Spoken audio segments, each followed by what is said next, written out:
Good evening and welcome everybody. I would now like to call the regular session of the City Council meeting on June 25th, 2024 in session.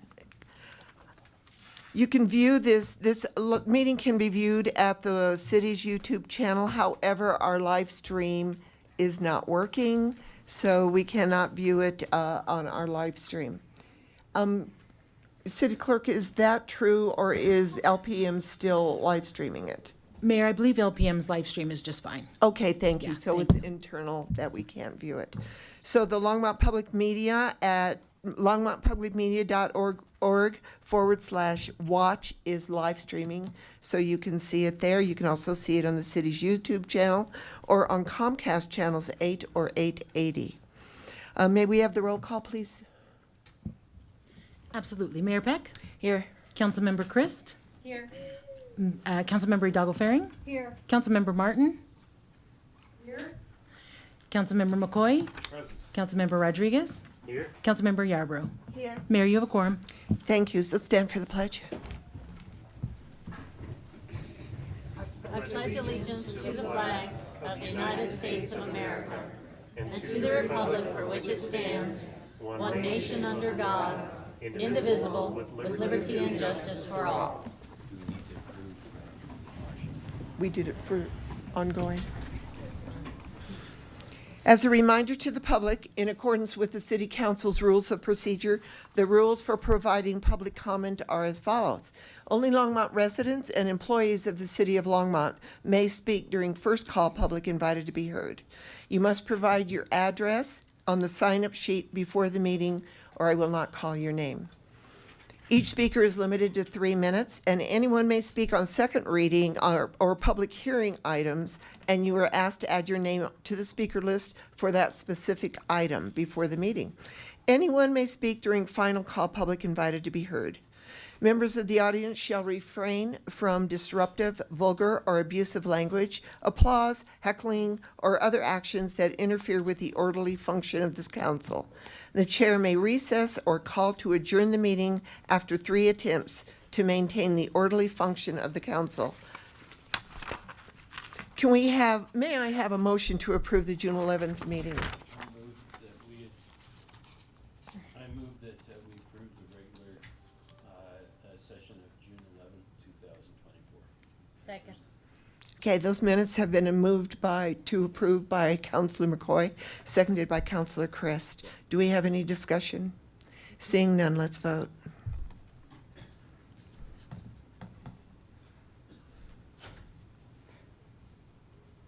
Councilor Martin? You did, great. So those minutes pass, that motion passes unanimously. Do we have any agenda revisions, Dawn? We have a corrected council communication that for item 9C, that will be explained. Oh, I'm sorry, it is for item 6. I'm wrong, let me find this. It is for item 12B. 12B. Yep, on your desks, and that will be explained by staff. There's a correction in that council communication. Thank you. You're welcome. Do we have any items that councilors would like to add to future agendas? Councilor Hidalgo-Faring. Thank you, Mayor. I'd like to move to direct staff to have Longmont's 0.2 cent open space sales and use tax be put on the November 5th ballot so that it is extended in perpetuity, and to be prepared, and for staff to be prepared to bring this ordinance back to City Council on or before July 23rd in order to hit the deadline. Can I have a second? I'll second that. Whoops. Thanks to the motion to have the open tax extension brought back on the next regular meeting. And that was seconded by Councilor McCoy. So is there any discussion? Councilor Christ. Well, we have 10 years before it sunsets, and I have a concern that if we put it on the ballot this November, it's a little bit of a tight year. I almost think that we should wait 3 years. I know there's this argument that you get more of a turnout during a presidential election. However, I've worked elections for many, many years, and what I found is that in off presidential elections, what you get are very committed voters who pay attention to the issues and study on them. So I actually think we should wait 3 years to put it on the ballot.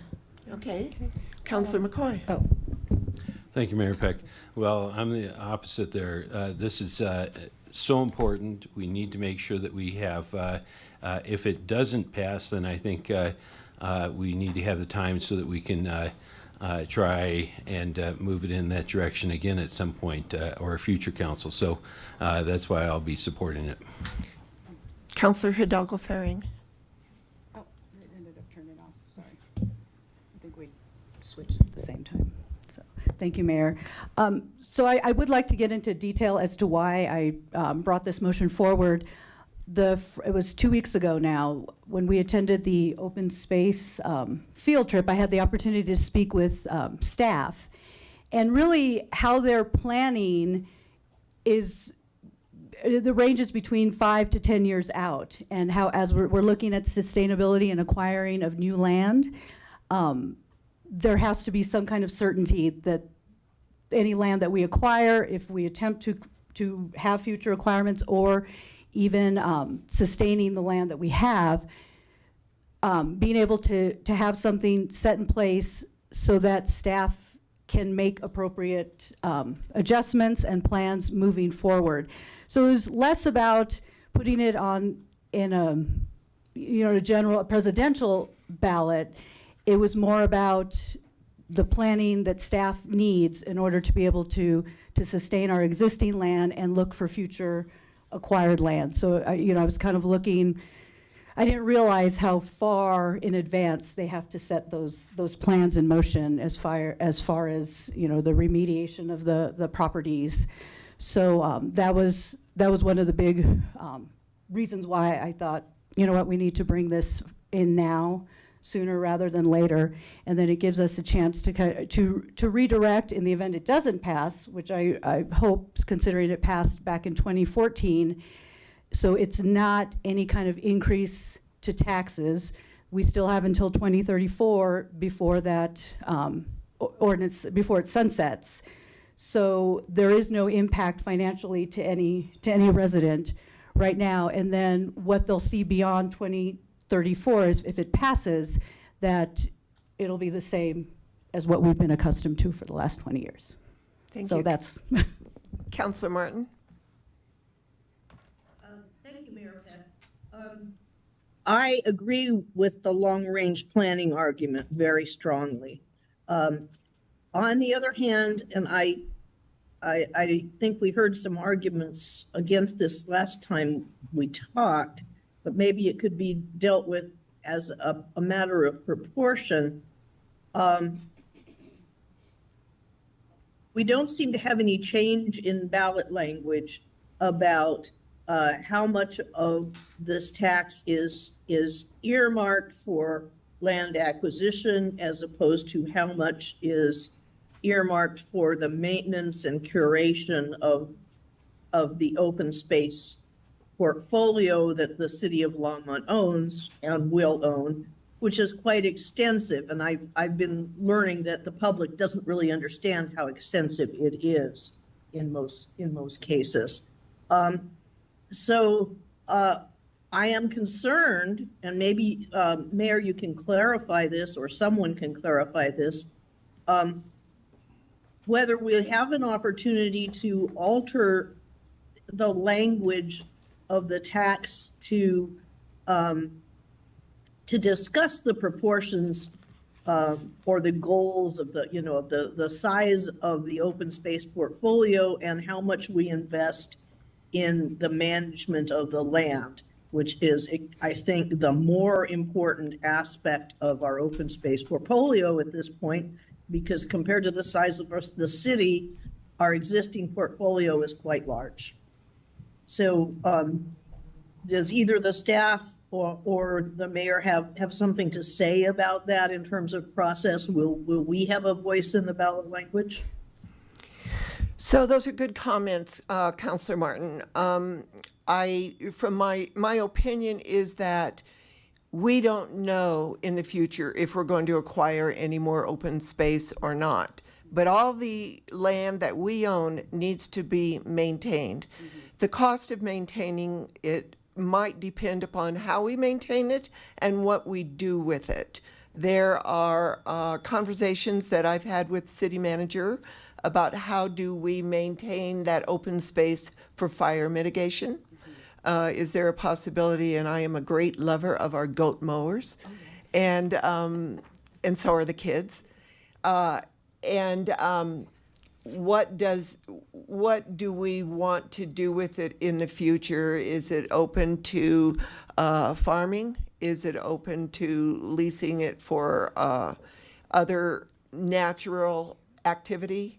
And that, from my opinion, I don't know how you can put a price tag on that. But what you can do, if you're interested, is make a different motion after we vote on this one, to bring that back when they bring it back at the next regular meeting, to have some data on that if possible. Would that be acceptable to you? Well, to have some data is one thing, and then after we've seen the data, will we have an opportunity to modify the ballot language? That's a procedural question, I think, because it's my personal opinion that the ballot language should constrain the city's acquisition of land to the amount of land that it can afford to maintain. We already maintain land as agricultural preserves and as nature preserves, and I think we do a spectacularly fine job of both, unlike some of our neighboring jurisdictions. And I want to see that continue very much, but I do not necessarily want us locked into purchasing additional open space because we have to, because there's a tax. So if memory serves me right, every time the city puts a ballot measure on for an election, that language is brought back to us to okay. So at that point, we can have a voice in that ballot language. And it is my memory that Assistant City Manager Sandy Cedar is the one that brings that back to us at the time for us to okay that ballot language. Would that suffice for you? Yes, it would. Thank you, Mayor Peck. Okay. Is there any more discussion from council? Seeing none, let's vote. So what we're voting on is to direct staff to have open space sales tax on the November ballot to extend it in perpetuity on or before July 23rd, at the July 23rd meeting. I am wondering about the word perpetuity. Should we use that or ongoing when we're giving direction? I think we have the general sense of what council wants from Okay. a policy objective, and we'll lean to the attorneys in terms of the right ballot language that needs to be in place. Great, thank you. Let's vote.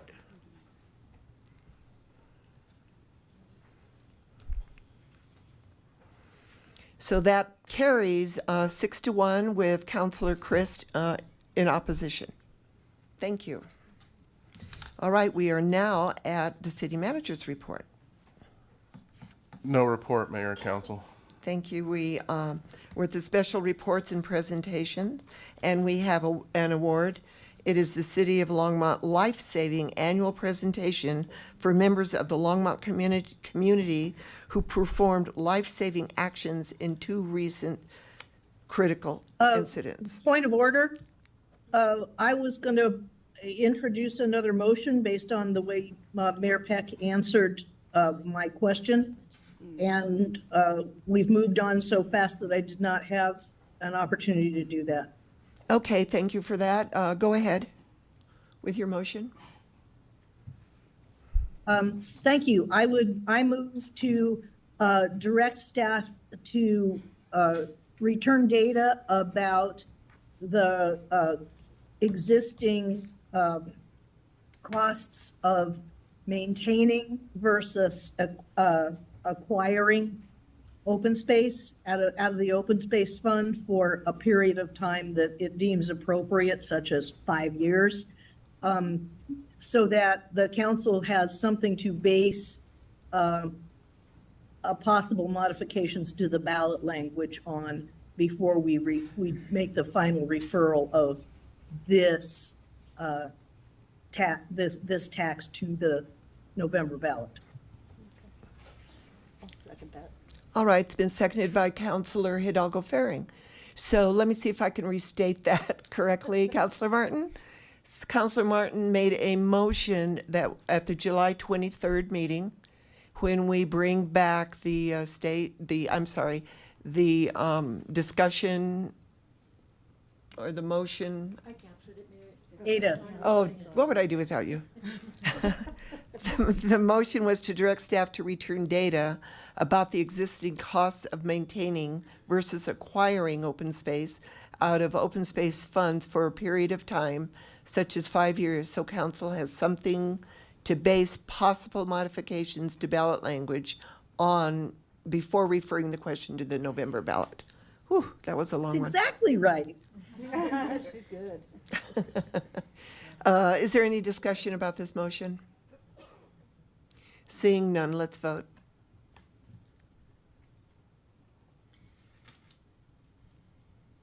And that passes unanimously. Thank you. Thank you, Marcia. So now we'll get back to our life-saving award presentation for members of the Longmont community who performed life-saving actions in 2 recent critical incidents. And I would like invite staff to introduce this item.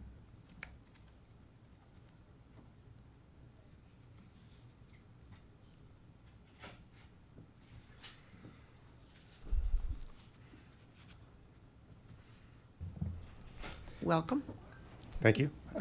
Mayor, council members, Dan Higgins, Fire Chief, and with me I have Police Chief Jeff Satter and supporting cast. Tonight, we're honored to be here to celebrate the actions of some of the citizens of Longmont where they literally came forward and saved lives. So we have 2 different events that we wanted to acknowledge and celebrate the actions of these citizens. So the first one I'm going to go ahead and speak on, and then the second one Jeff Satter will speak on. Okay, great. All right. So the first incident we wanted to talk about occurred March 31st, 2023. Lars Soderholm was exercising at the Longmont Rec Center, and while he was running on the track, he collapsed, went into cardiac arrest, and a group of our citizens immediately jumped forward and provided life-saving care. Retired Boulder Fire Lieutenant John Zavala, Angie Banning, Lori Deckert, and then not with us tonight, she couldn't make it, Belinda Strickland. They all came forward. They started CPR immediately, provided shocks with an AED that was available on site, and got pulses back on Lars until our crews got there and they were able to stabilize him and get him to Longs Peak Hospital, where he received more care. And the great part about this one is, Lars, are you willing to come up? Lars gets to be here tonight to shake their hand and thank them as well. So this is a true great life-saving story. So this is kind of hard to do facing them and facing you, but I'll do my best here. So John, would you like to come up? And Angie and Lori?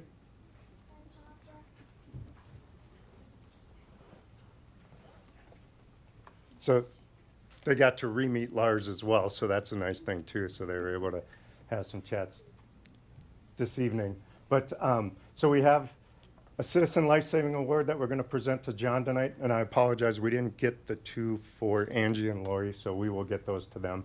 But John, in recognition of your life-saving efforts, and Lori and Angie, will be presenting this to you as well. But we want to thank you for all you did for Lars and being an exemplary citizen for Longmont. So thank you. Thank you. Thank you. And it's great to see you, Lars.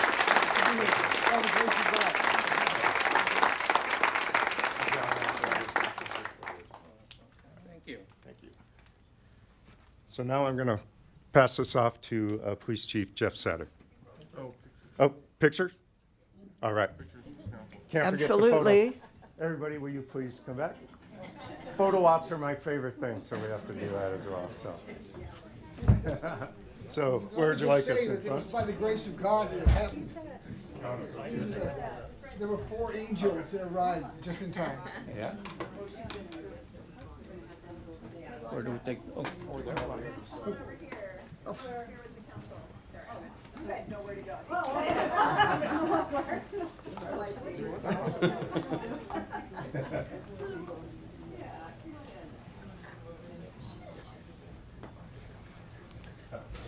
Here we can.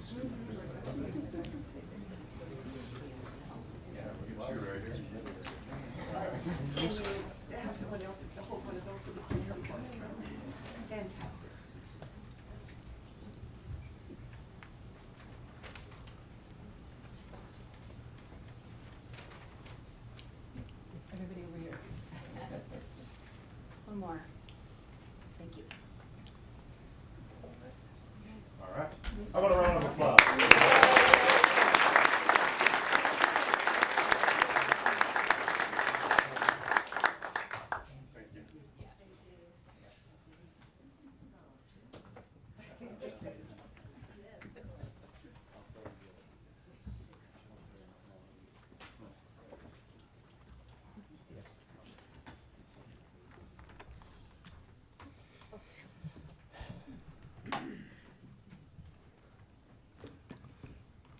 Good evening, Mayor and City Council. I'm Jeff Satter. I'm the police chief with the Longmont Police Department.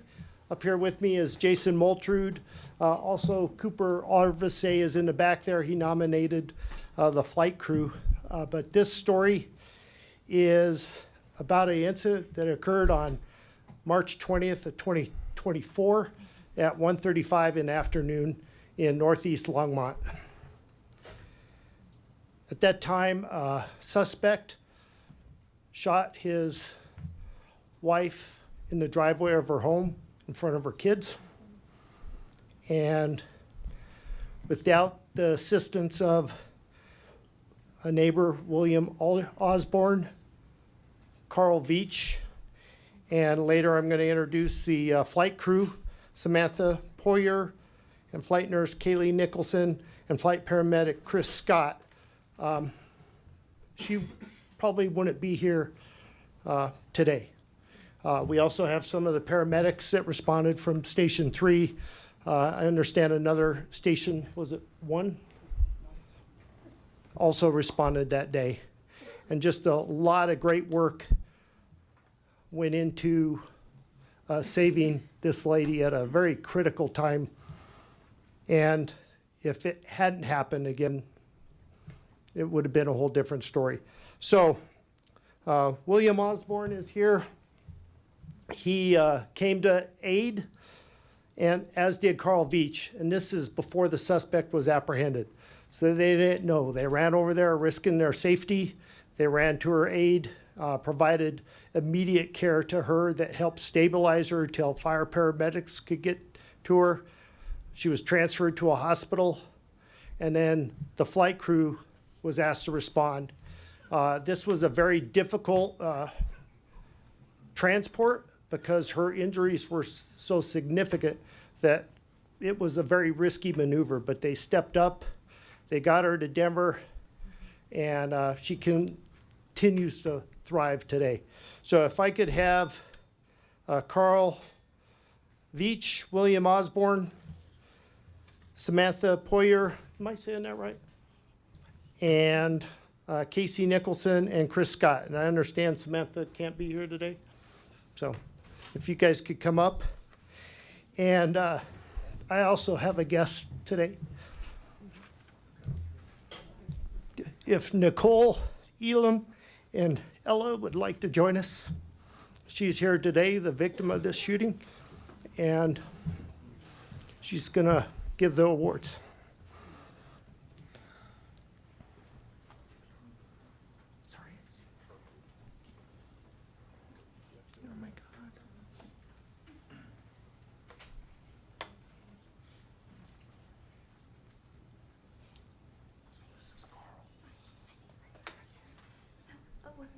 So we have two awards. We have the fire award and the city award.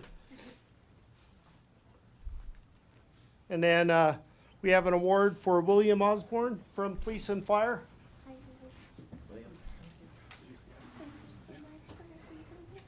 And then we have awards for the flight crew, Chris. Whoops, here, I'll.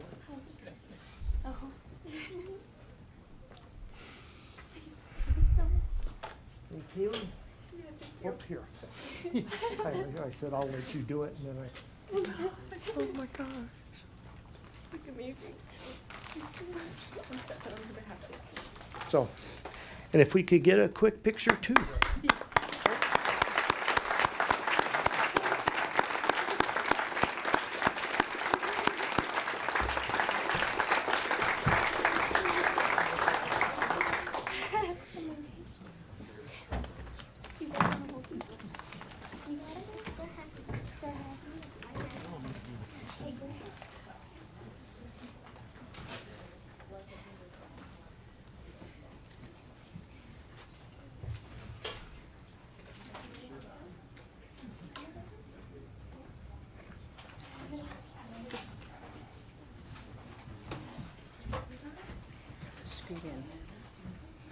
I'm sorry for the confusion. Dave Amala, Brian Miller, and Kevin Blumenschein were at Station 3 that day and helped with some of the rescue efforts. Trying to get you. They scoot in just a little bit.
You know, with all the horrible things going on in this world, it just makes me feel so good that Longmont has such incredible human beings.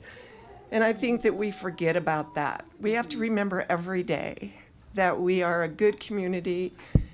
We really care for each other, and just the bad stuff is very minimal in our lives. The good stuff is always there.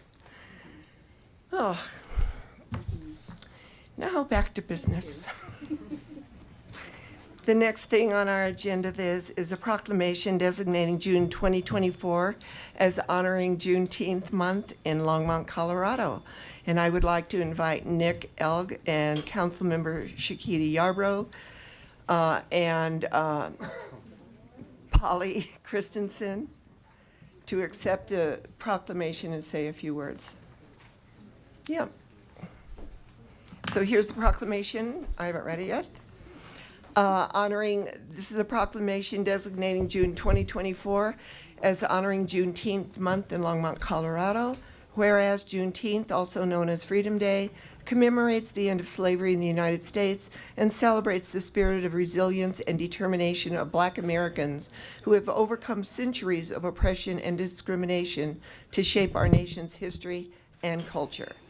Whereas on June 19th, 1865, Union General Gordon Granger arrived in Galveston, Texas, to announce the end of the Civil War and the abolition of slavery, marking a pivotal moment in the fight for freedom and equality for African Americans. Whereas Juneteenth has been recognized as a state holiday in Colorado since 2022, and its observance offers an opportunity to reflect on the ongoing struggle for racial justice and to celebrate the contributions and achievements of the Black community.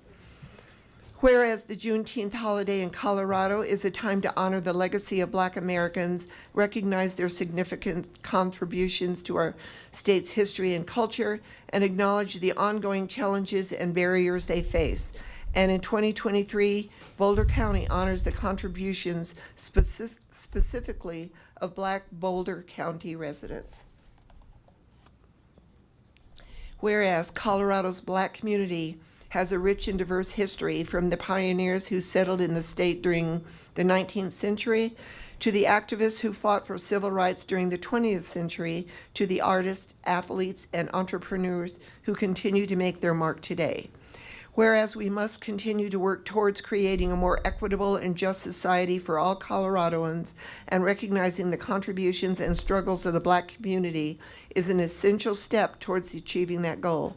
Now therefore, I, Joan Peck, Mayor, by virtue of the authority vested in me and the City Council of the City of Longmont, do hereby proclaim the month of June 2024 as honoring Juneteenth month in Longmont, and encourage the people of City of Longmont to observe Juneteenth Day with appropriate ceremonies, activities, and programs. This proclamation was written by Polly Christensen, and she has brought Councilmember Shakita Yarbrough and Nick Elk into the accepting of this proclamation because of the work and continuing acknowledgement of Juneteenth. Surprise. So, Polly, thank you, and would you like to say a few words? Yeah. Is Nick here? I don't know.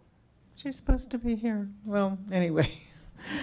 When Madeline Strong Woodley of the Boulder County NAACP asked me to organize the flag raising for Juneteenth, I was very honored. But the truth is that most of the work was actually done by Nick L. and Carmen Ramirez, who are both incredible women on the city staff. And then Shakita Yarbrough organized an incredible event over at Roosevelt Park. So this was a great event.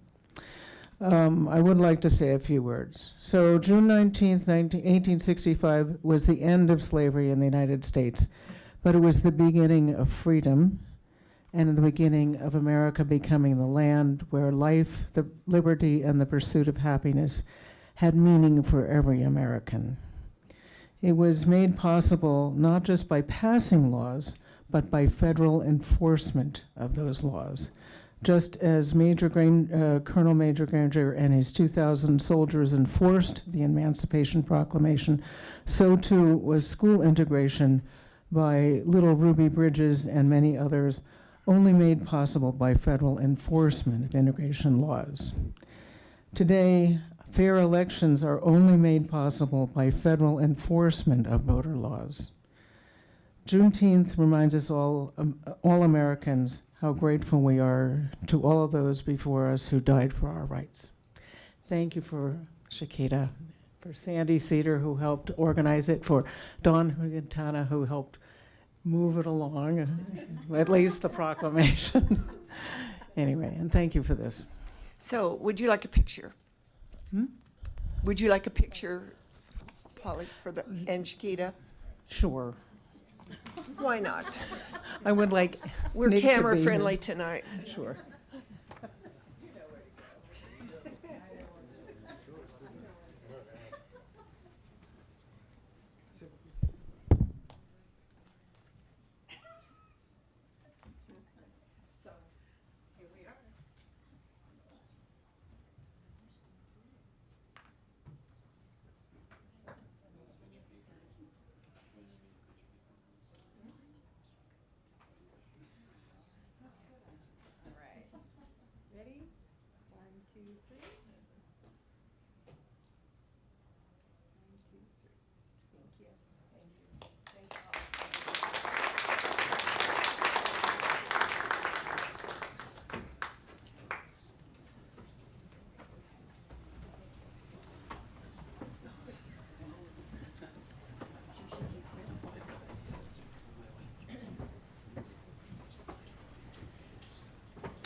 Hello.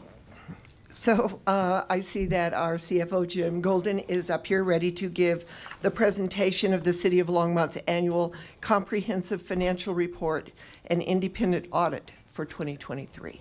Welcome, Jim. Thank you, Mayor Peck, members of council. Again, I'm Jim Golden, Chief Financial Officer. I'm just going to introduce some folks who are going to present the report to you. Before I do, I wanted to point out that this report is put together by the city staff, the accounting staff, led by Accounting Manager Deanne Hansen, who will be up here in a minute, as also assisted by the lead accountants, Susie McGinley and Sammy Colson, and the rest of our accountant staff in helping to put this together every year. This year's report will be submitted to the GFOA for consideration for the annual award for Certificate of Achievement in Excellence in Financial Reporting, which we have received for the past 42 years in a row. We did for our last year in 22. We just found out a couple of months ago about that. And Deanne and her staff have all credit for that. And I thank them for their work on that. We've had that for 42 years in a row since the city finance director here made the bad decision to hire a chief accountant with less than 2 years' experience. And so we did not get that financial award when I did my first ACFR at that time. But we've kept that rolling since then. So, you've come a long way. So I'm going to have Deanne step up here. She will introduce the auditor here tonight as well from Platte Moran, who has prepared the audit reports that you have in your packet tonight. So.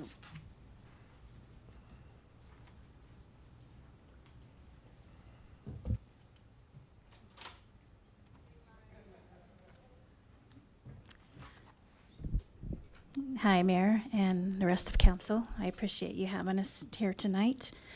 I'm going to give just a brief highlights, but first I want to give thanks to my lead accountant, Susie McGinley, and our other lead accountant, Sammy Colson, for all the help that they did on this report. It's a huge undertaking every year.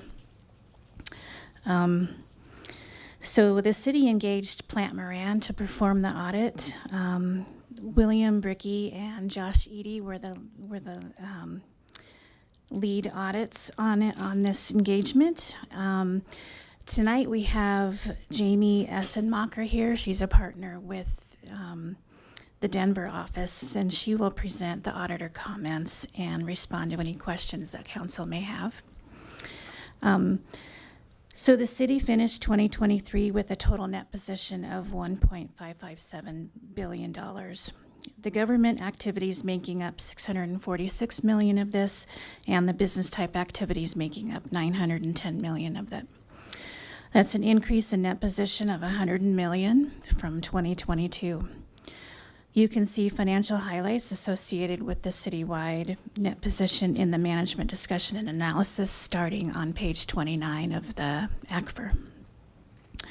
There's more relevant information pertaining to the fund balances and change in net position of major governmental funds, and that can be found on page 48 and 50 of the ACFR. As well as a summary of fund balances in the council communication on page 4. The major enterprise funds net position and working capital information can be found on page 54 through 55 of the ACFR and on page 5 of your council communication. And we have total assets held in trust for retirement benefits of $207.6 million. And this information can be found on pages 237 through 238 of the ACFR and page 5 of the council communication. So that's just a real brief overview of quick numbers. Does anyone have any questions for me? None? Okay. Seeing none, you can continue. Okay. So we'll bring Jamie Essenmacher up here to present the audit. Thank you. Thank you so much for having me here with you today. As Deanne mentioned, my name is Jamie Essenmacher. I lead the Rocky Mountain Region practice for Plant Moran in the public sector, and I'm here tonight to present the results of the audit.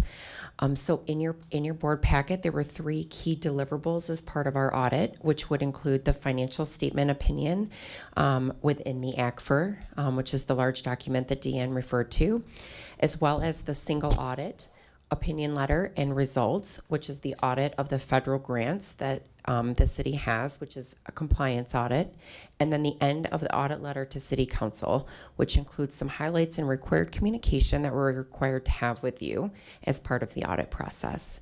We've covered all of these documents in detail with management and will provide a brief summary tonight. But first and foremost, I would like to thank Jim, Deanne, and Susie and the entire team for all their assistance throughout the audit process. They did a great job preparing for the audit and helping us throughout the entire process. We do ask a lot as we go through pretty intense audit processes, so they're always very well prepared and ready to go. I do have a few specific items included in the financial statements that I was going to cover, and then I'll just kind of overview that required audit communication letter, as I had mentioned at the end. So our primary deliverable, as I'd mentioned, is the audit opinion on your financial statements. It's essentially what you've hired Plant Moran to put an opinion on, which is included within the ACFR.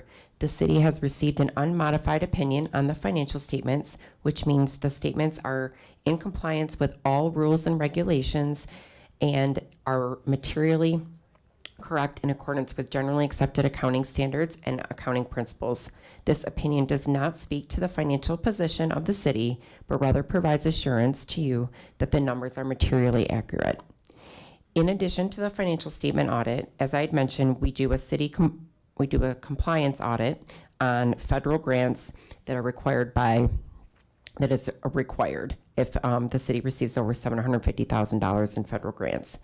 The city had federal grants of approximately $9.3 million at the end of the year, and we specifically, in 2023, retested COVID state and local fiscal recovery funds in the amount of approximately $7 million, as well as $1.1 million in community development grants or CDBG entitlement grants. I'm happy to report that we have no audit findings to report to you tonight as it relates to that. On page 296 through 300 in the ACFR report in front of you, you will see our formal report letters. And then on page 301 is what we call the schedule of findings and question cost. You will see that all the boxes here are checked no, and in the audit world, that's a good thing. That means a very clean report and no findings. Overall, the audit went very well, and the city's books and records were in great shape. And so I'll pause there for any questions before I move on to the required letter.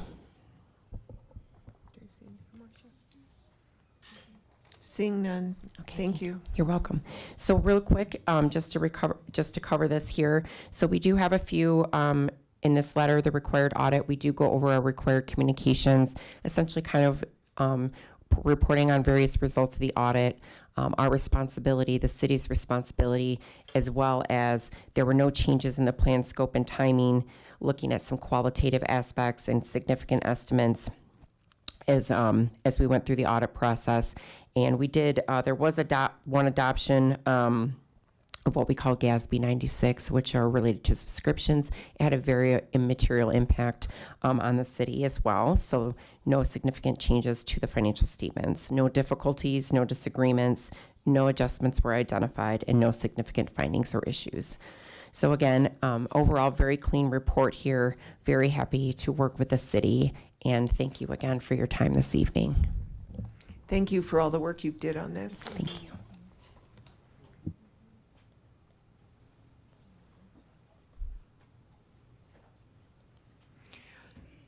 So is that the end of your reporting? Okay, thank you.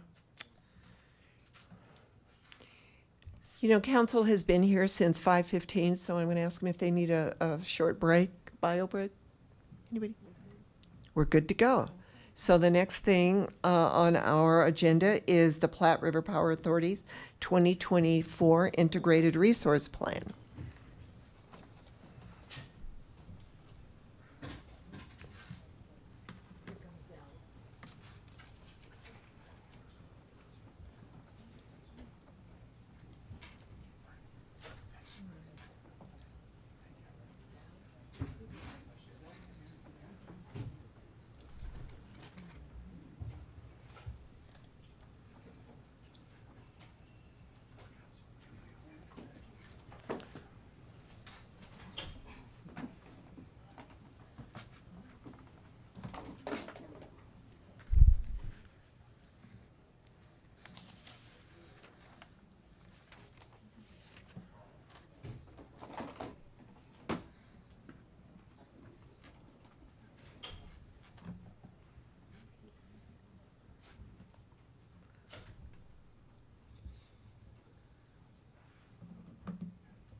Good evening, Mayor Peck, members of City Council. I'm Daryl Hahn, the Electric Utility Director at Longmont Power and Communications.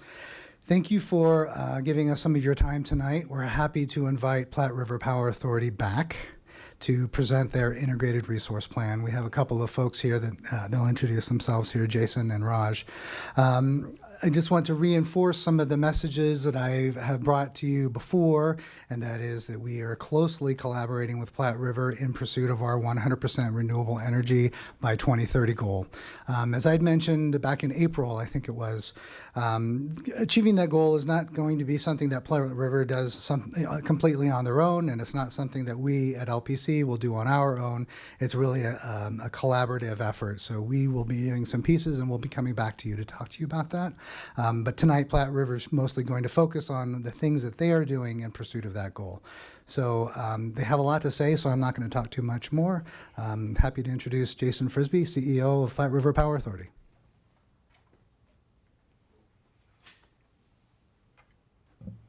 Thanks, Daryl. Good evening, Jason. Good evening, Mayor, Council. Thanks for having us back. We were here last fall talking about the IRP. Does this just forward? Yeah, so just kind of as a refresher, what's an IRP, Integrated Resource Plan?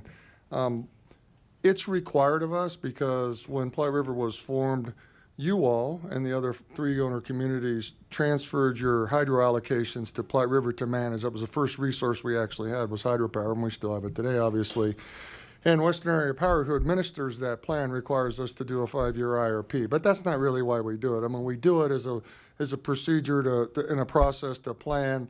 It helps us put our budgets together. But it really, when the board passed the resource diversification policy back in 2018, became prominent because when we were going to transition our resource plan and decarbonize it, it became important for us to really dig in and look at what technologies were available. And so I like to remind people it's a snapshot in time. It's going to constantly change and evolve, and it has to be adaptable as we move forward. But as we sit here today, Raj is going to come up here shortly and talk to you about the results. We've done work for the last 18 months. Technological assessments, we look at consumer preferences, we look at regulatory mandates because we have a lot of regulations that we have to follow. On the right side of the chart, just a good reminder, you're one of 4 owners of Platte River Power Authority. You guys started Platte River Power Authority. You're 26% owners of Platte River Power Authority, and so you can see the others 4 columns, obviously largest at 47, Loveland at 23, and then Estes Park at 4%. Here's a timeline. This has been going on for 18 months. We've utilized 9 different consultants over that period of time. One of the things that the board was adamant about was to make sure that we had this really public, transparent, robust process. And so you could see that take place. There's a lot of members from the communications and marketing team here with me tonight that deserve a lot of the credit. They're in your communities, everything from chambers of commerce, talking listening sessions. We're hosting a listening session I'll talk about here in a little bit. We did a lot of pre-studies, load forecasting. So there's a lot of fancy terms, and Raj will get into the IRP, but at the end of the day, we're trying to project for the next 20 years how much load is going to be consumed by the four owner communities. And we're trying to figure out things like what's electric vehicle adoption going to be and what's building electrification adoption going to be, right? And one of the biggest variables right now in forecasting is weather. So we can joke about that or tell you how hard that is. Today was an excellent example of that. It was supposed to be 98 degrees today. It started getting sunny and hot. I look at my phone because I can see on my phone what's going on the system, 24 hours a day.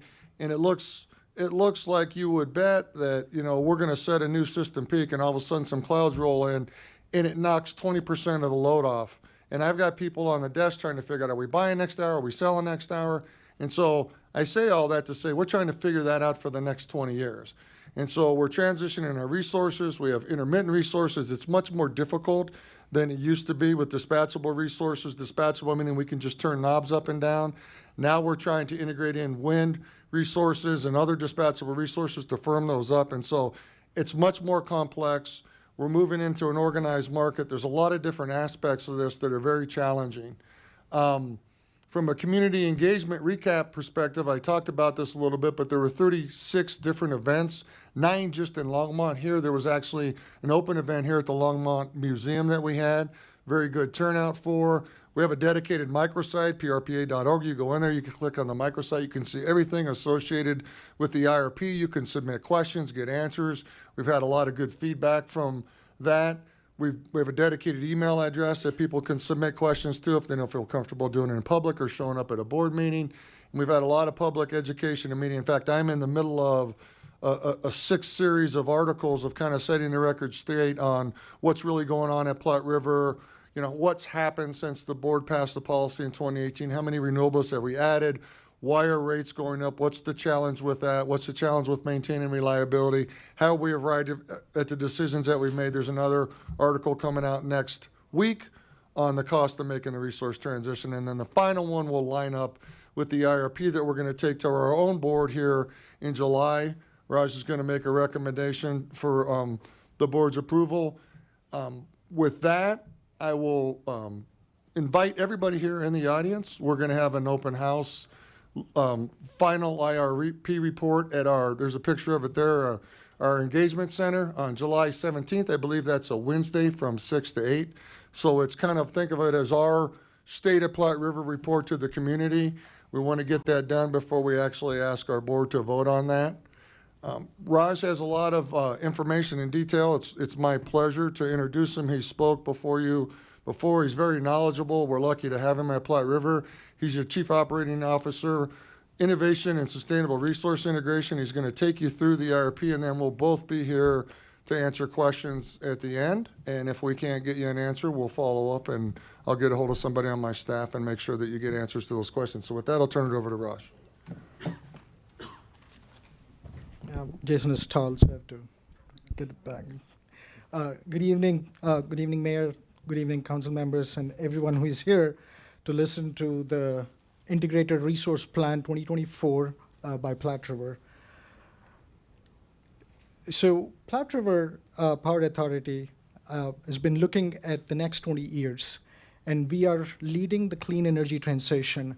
And how are we doing this clean energy transition is mostly driven by adding renewable energy sources to our portfolio. At the same time, we are making sure the reliability, which is a public safety for electric utilities, is maintained. We're doing it in environmentally responsible as well as financially sustainable. And there's one other big pillar is being equity. We want to make sure that clean energy transition is also affordable by everyone. We are also monitoring what is happening in the industry. It could be the new technologies that are not available today, but could be available 10 years from now. How would they integrate? Like Jason said, this is a 20-year plan. We look for next 20 years, how do we serve our electric demand? So it is a complicated problem that we solve, and looking at all the different variables and factors to solve for the 3 pillars of Platte River Power Authority. So I would like to start with the challenge. The IRP challenge that we had is We have about 431 megawatts of coal plants that is retiring, and we are replacing that with renewable energy resources. That is the problem that we are trying to solve.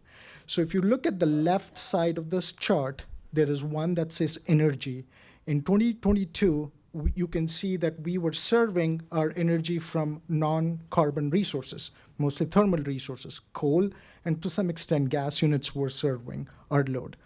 And then that is energy. Energy is what is available. When you turn on your switch, you get electricity, that's energy. On the right side of that left chart, the second bar, which talks about the capacity. Capacity is one thing that we don't see. People don't see it. It is the capacity, that electrons that are produced by generators and renewable resources that are available. That is capacity. That's what we look at.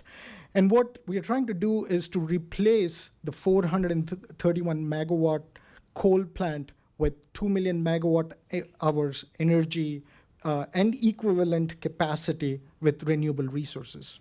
We're trying to replace with wind, we're replacing with solar, we're looking at battery storage, and we are looking at virtual power plant. I'll talk about these different type of resources that we are going to integrate into our plan shows the integration into the resource plan.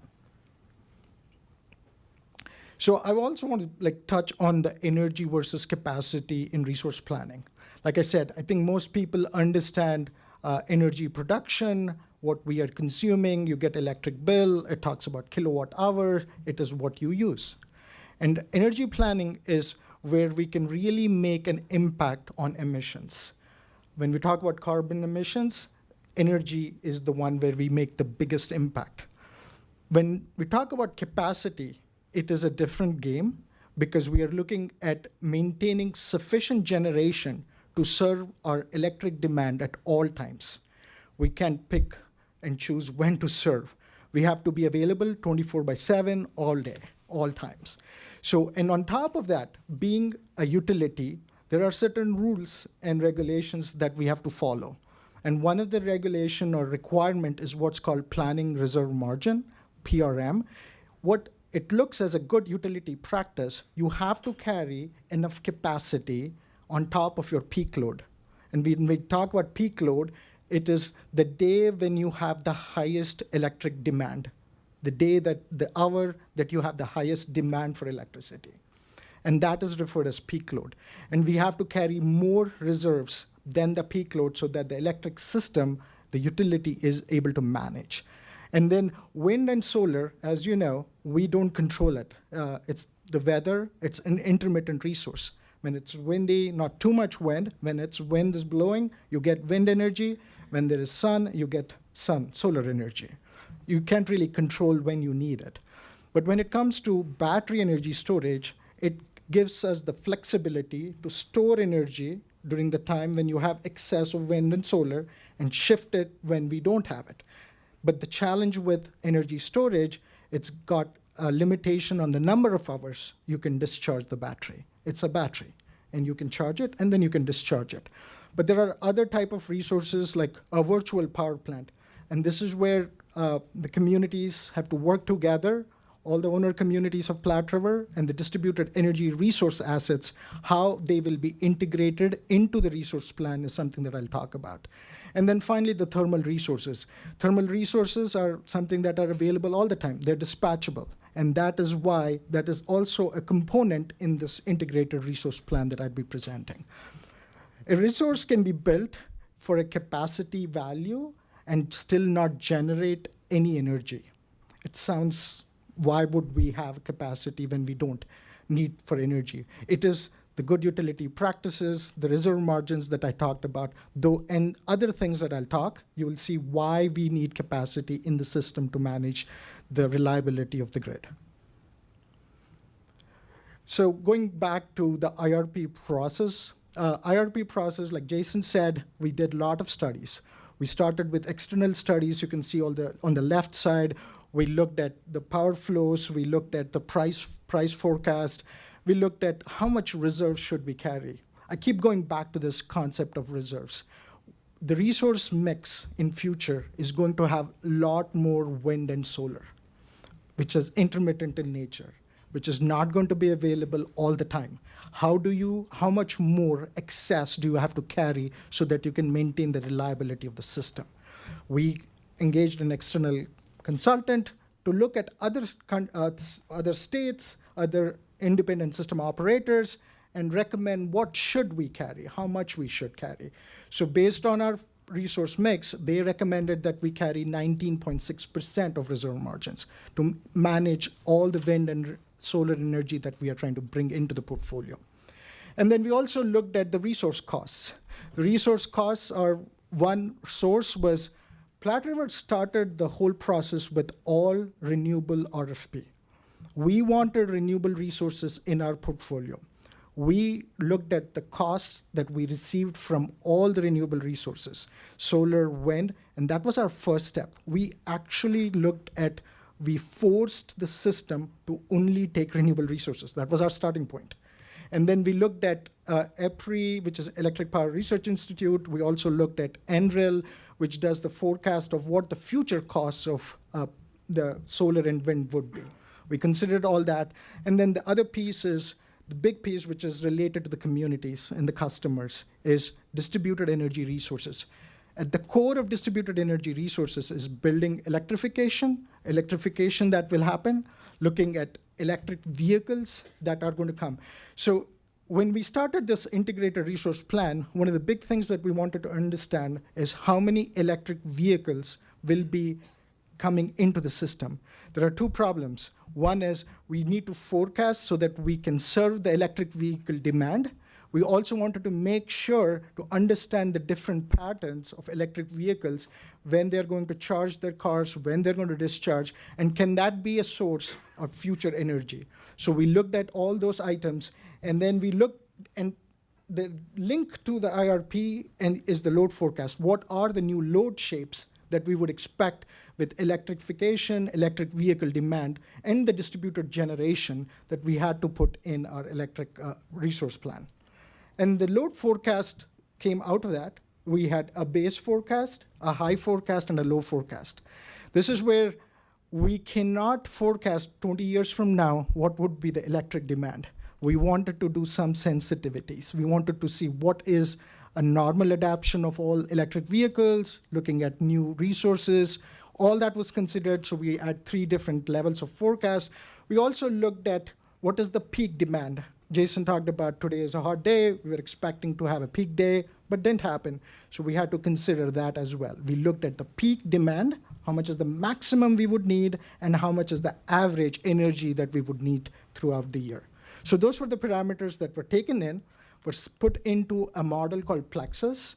A Plexus is a security constrained unit commitment and economic dispatch model. I will not go in detail what that means, but the idea is it looks for all these different variables, inputs that feed in the model, and it considers thousands of variables and runs over a day to weeks to come out with results, because it's looking for 20 years, looking at every hour and developing a model. And what the result comes out of that Plexus model is a portfolio. And the portfolio, what I refer to is, it looks at when a new resource should be added, how much should we be added, and what technology that new resource should be. All of that's an output of Plexus model. And the objective of these portfolios is to lowest cost of carbon. When we are modeling, we are making sure that the IRP recommends lowest cost of carbon. Like, that is one of the parameters. It's the lowest cost as well as low carbon. And then we also make sure it meets the reserve margins. As I said, we were trying to get 19.6%. We were making sure that it adds about 19.6% of excess capacity to manage the grid. And then we take the results of the portfolio and run it through what's called reliability testing. And the reliability testing, each portfolio is tested for dark COM. A dark COM is something which you can consider when there is no sun and it's dark, and when there is no wind, it's calm. And if there's a week when it's dark calm, you don't have enough energy, then we have an issue to supply our customers. So that was one of the conditions that we made sure that it passes. Another reliability test was extreme weather. When it is extremely cold, what is the deliverability of solar energy, how much wind will be there. We looked at all those parameters and identified, can our portfolio sustain an extreme weather situation? And then we also looked at different wind and solar profiles. That is also important because we are trying to create a portfolio that is balance of all type of resources. We don't want just one type of resource. We want wind, we want solar, we want storage, we want VPP, and thermal capacity to maintain the reliability. We looked at different profiles, tested it out. And then when we ran it, and if it passes that test, we save it. And then we do this iterative process till we pick the right portfolios that we would like to go to the next step. So we went and we did about 5 portfolios, which I'll talk about in my next slide. And then after this IRP process, we are going to be using this to submit our integrated resource plan to WAPA, which is by law required us to submit our integrated resource plan so that they can make sure that we have enough capacity and energy to serve our load, and they are the ones who do the hydro allocation.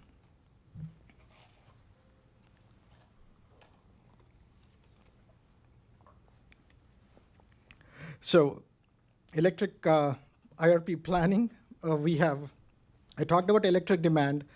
It includes, we looked at electrification, we looked at electric vehicles, we looked at the capabilities of a virtual power plant, how much of that can be brought into the integrated resource plan. We looked at distributed energy resources, and there are emerging technologies like long duration energy storage. When will they be commercially available is a big question. A long duration energy storage is something that you can store energy and can discharge over 100 hours. What is commercially available in the market right now is anywhere between 4 to 6 hours of discharge. You charge it and then it discharges over 4 hours, and then you have to charge it again to do it again. But long duration storage will give that 100 hours. What it really tries to solve the problem of is dark calm. You need it over more than a day to serve our load. And then we also are looking at green hydrogen. And again, I want to make sure green is the hydrogen. Hydrogen produced by green, which means solar and wind, renewable energy resources are used to produce hydrogen. That's what we refer as green hydrogen. We looked at the market. We looked at all the studies done by all the research institutes. Hydrogen will be a viable source by 2035. It's not available right now. It's cost prohibitive, it's expensive. There's a lot of work happening in this area. We are working with research institutes. We are working with some of the developers who are very interested to develop electrolyzers and produce hydrogen. So we are working with them.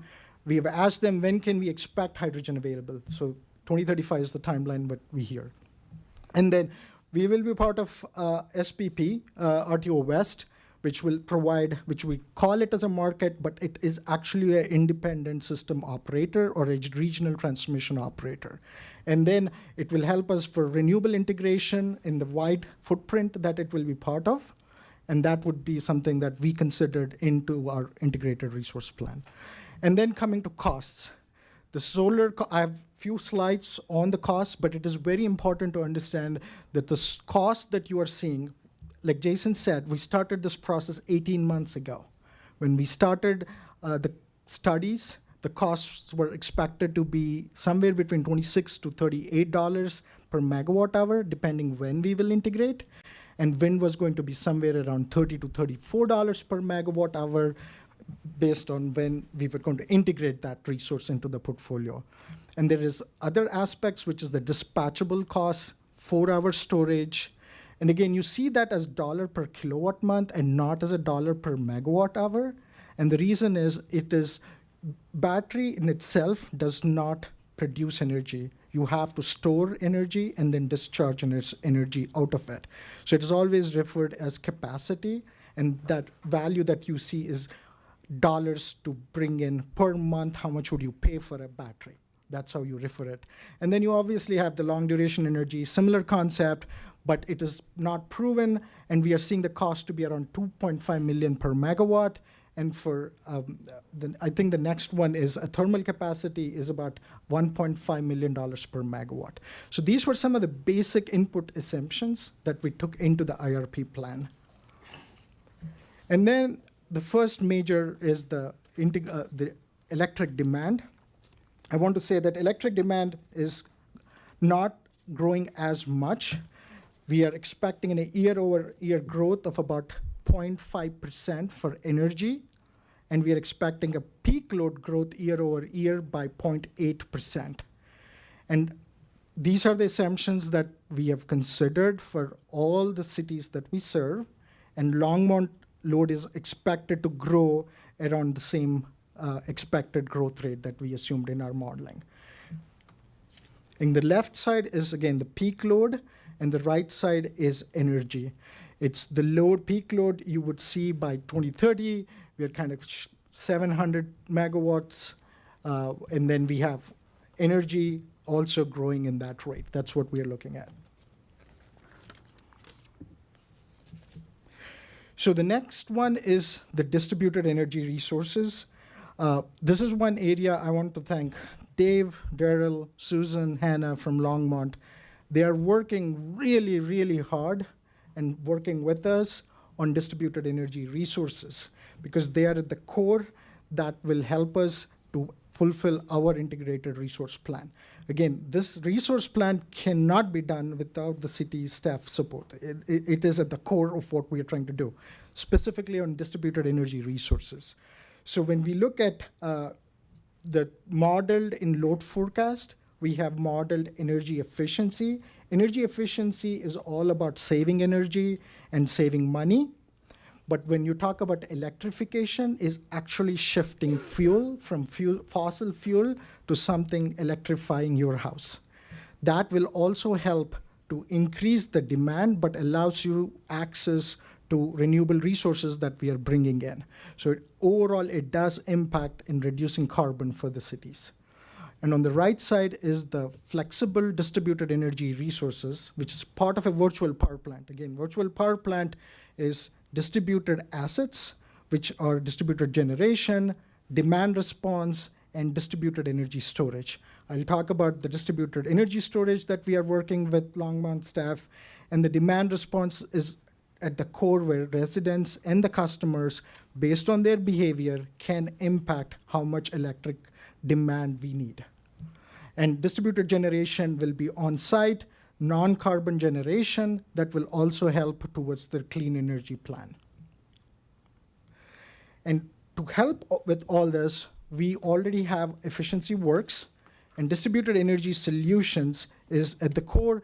They will continue to help with energy efficiency programs, helping with building electrification, looking at income qualified programs so that they can also help us with the clean energy transition, electric vehicle education, training, and then looking at battery storage.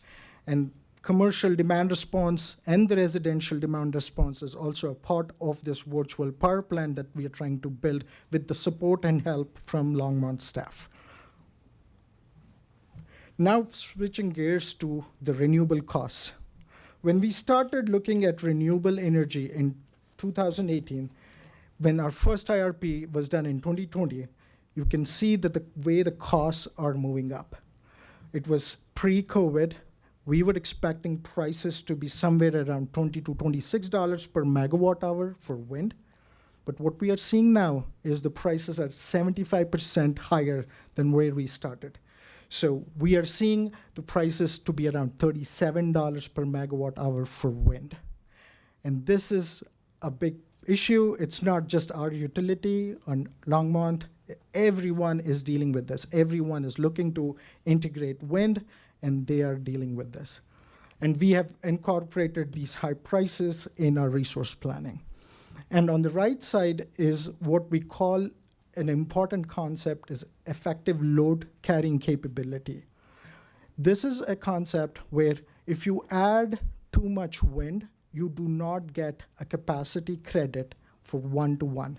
If you add 1 megawatt of capacity in 2024, you get about 18% of that. By 2030, that drops to 7%. And you can ask why it's the wind energy, why is the capacity dropping? The reason it drops is because as you add more wind resources, the peak load contribution by that resource reduces, and the peak load shifts. And as a result, there are studies done by the utilities to make sure that the wind resource that is added is still able to provide contribution during the peak load. That's what the benchmark is. And then we are also looking at solar, same story. The solar costs are going up, 60% more than where we were expecting when we did the IRP 2020. And what is driving all this? Supply chain issues, tariff, COVID. There was a great support from the IRA, Inflation Reduction Act, but that didn't really reduce the prices, but made sure the prices stayed at that level of $30, $30 to $35. And now actually we are seeing with the new tariffs coming in, which will not allow imported solar panels, we're expecting those prices to go to $45 per megawatt hour. So the costs are going up by 60% for solar.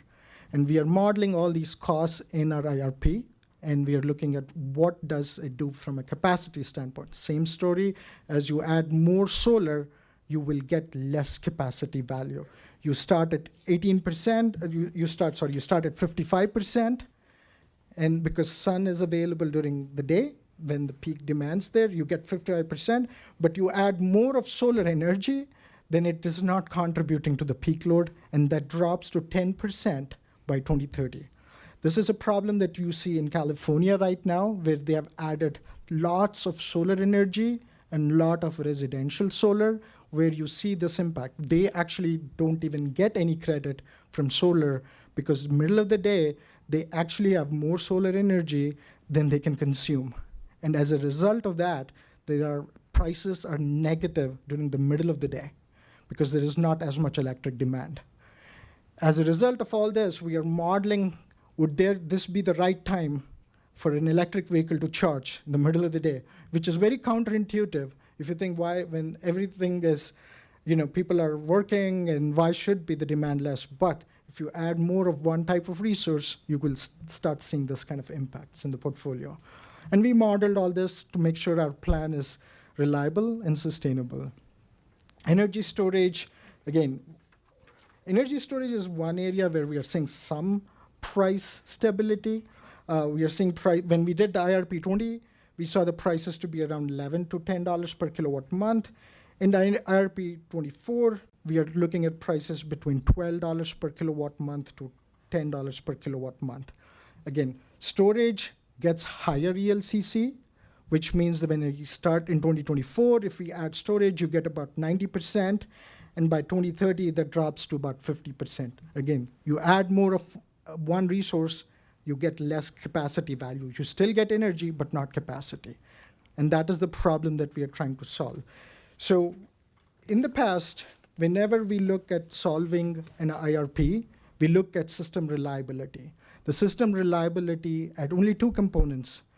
For a reliable system, we had to have resource adequacy and transmission security. If you had a robust transmission system and if you had enough capacity, we would call it, we have a reliable system. But as we are adding more wind, solar, storage, which are all referred as inverter-based resources, that creates a new requirement in the electric grid, and that is called essential reliability service. We need to have resource adequacy. We need to have transmission security. On top of it, we need essential reliability services to maintain the grid. So we had to model reliability and essential reliability services to make sure that our IRP, the portfolio that I'll be recommending, supports all this. So whenever we look at capacity, it is important to understand it is not just energy and capacity, there's also additional value from essential reliability services so that we can maintain the right resource mix, the optimal resource mix, and make sure that all the inverter-based resources, the renewable resources, are getting into the system and supporting the grid. So I don't know how many of you know, when you turn on the switch, you were expecting the lights to turn on.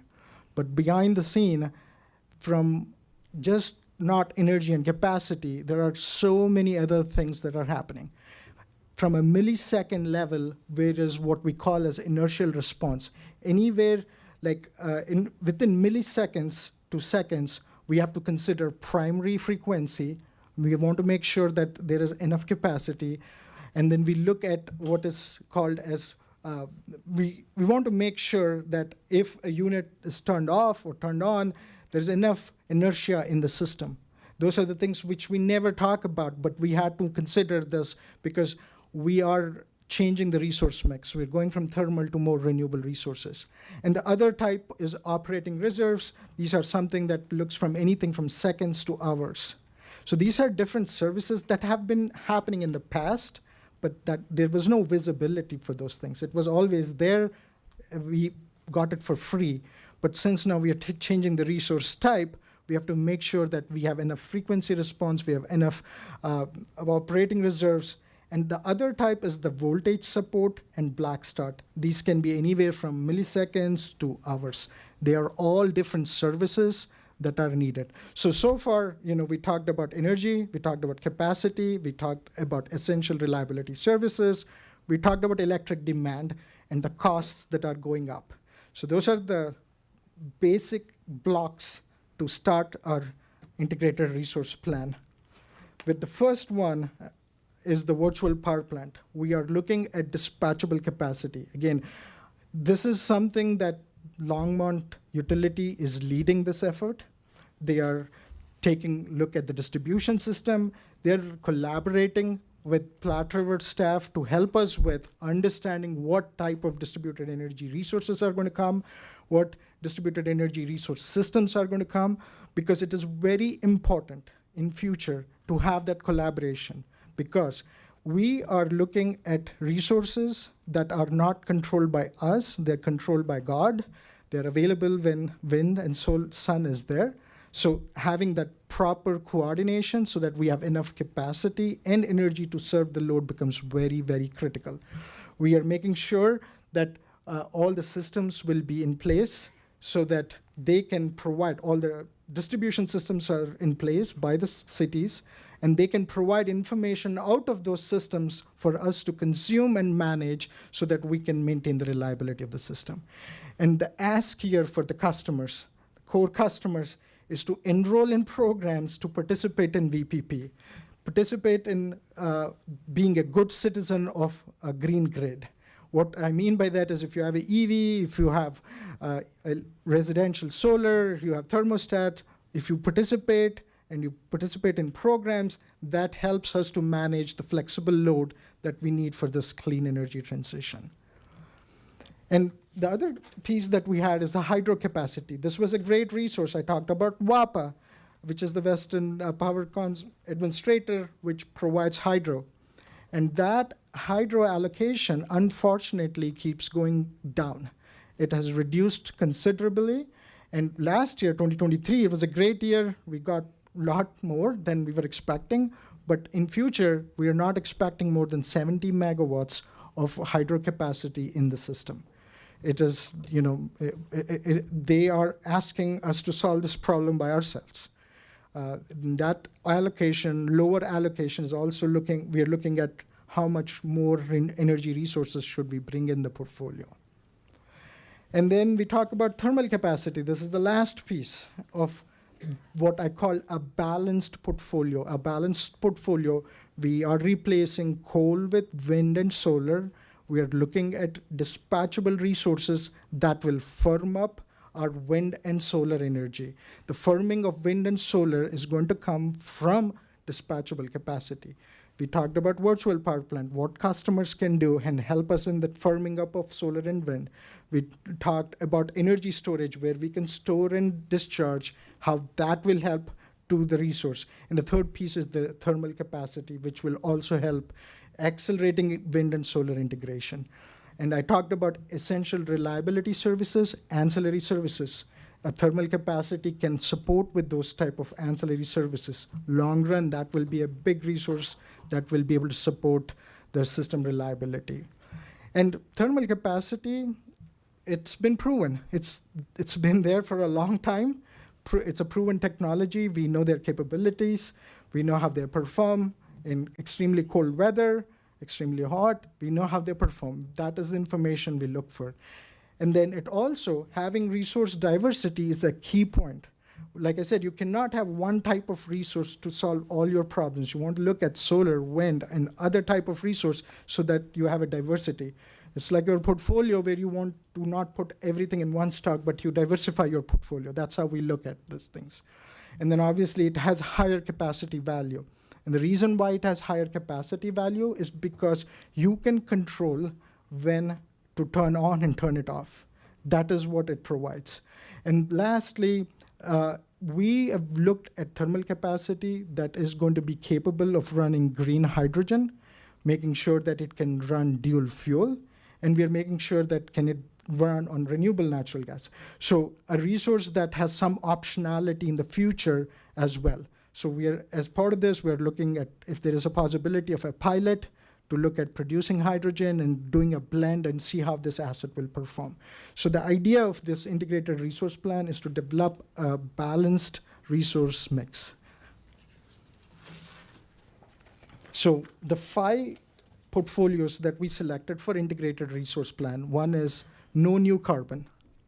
So we are adding no new thermal resources, and that is one end.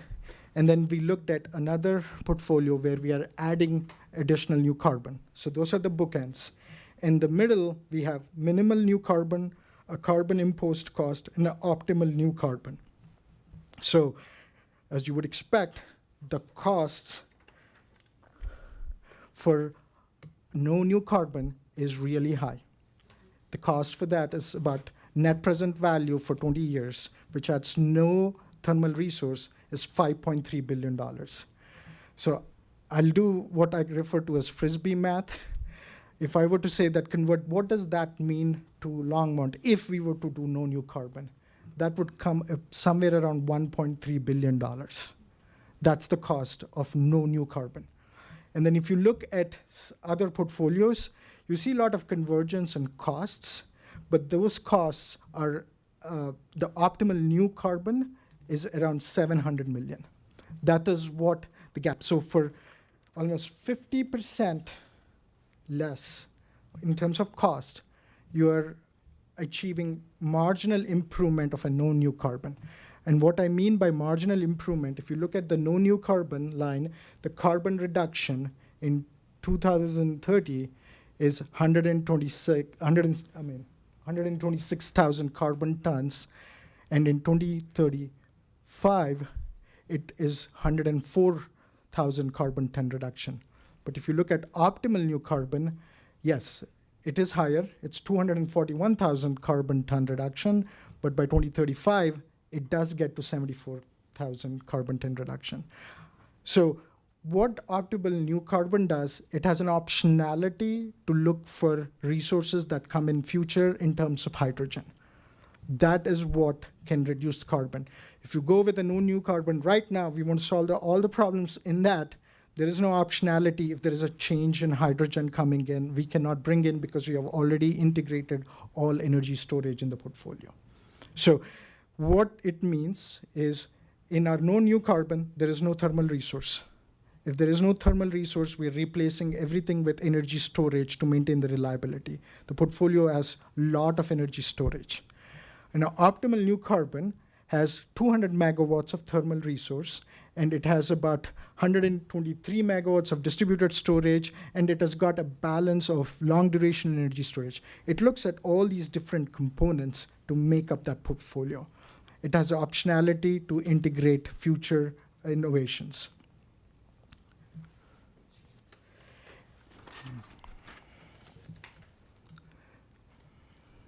So what you see is a comparative carbon emission reduction as percentage versus 2005 levels. The annual percentage reduction of 2005 level is what was expected as part of the Clean Energy Plan by the Colorado State. We will be able to meet all of that in all portfolios. Even with our optimal new carbon, we will achieve that goal. by 2030, we are looking at more than 90% carbon reduction in all portfolios. Again, carbon reduction, this is not renewable energy serving our load. We will achieve carbon reduction with our optimal new carbon. We will also be able to achieve our renewable goals that we have at the optimal cost rather than paying really high prices. So the recommended portfolio is the optimal optimal carbon. So it is consistent with RDP goals. It maintains the optionality like I was talking about, and then looks at equitable across all citizens. That's the key piece. All the coal is being retired by 2029, and we are bringing in solar and wind. If you see, we are almost, in the next 20 years, we're bringing in about 600 megawatts of solar. We are adding about 885 megawatts of wind. We are adding 275 megawatts of storage. We are looking at long-duration energy storage, solar distributed energy resources, storage distributed energy resource megawatts. These are all the portfolios, all the different asset classes that will be added in this optimal new carbon portfolio. And then finally, what you look at is a thermal, and it is colored orange.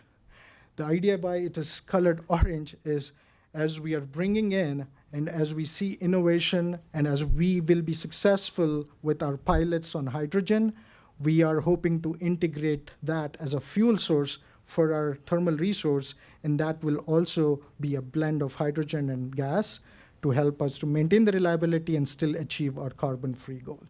And that is 200 megawatts of resource that we'll be adding. So what is all this going to cost us? On a high level, 2018, you saw our resource mix. We were mostly, obviously non-carbon. We had about 64%. By 2030, that drops to 8.7%, and 85% of our load will be served by renewable resources. That is what the portfolio does. Coal is retired, and we are seeing the thermal resource capacity will be less than 10%. Again, it is like an insurance policy, maintains the reliability, provides essential reliability services, provides ancillary services to maintain the grid stability. And then the projected impact of doing this is the current projections are about 6.3% increase from 2025 to 2029, 5.3% 2030 to 2031, and again getting to 2.1% after 2032, mostly inflation at that point. Cumulative to do this transition with optimal plan is about 60% increase over the next 9 years. That is what we're looking, next 10 years, I'm sorry. Next 10 years, that's the cost it would take to do this transition. These projections were much different in May. When we came here, we talked about, we were expecting 5%. We were expecting not having issues with supply chain, not having issues with EPC, not having issues with tariffs, all of that, and the demand for electric renewable from all the utilities and all the cities that has put a tremendous pressure on the renewable PPAs as well. And those are some of the factors that's driving these high prices. And what a project that, again, thanks to Longmont staff, they are leading the effort. We're working really hard to put in our distributed energy storage project.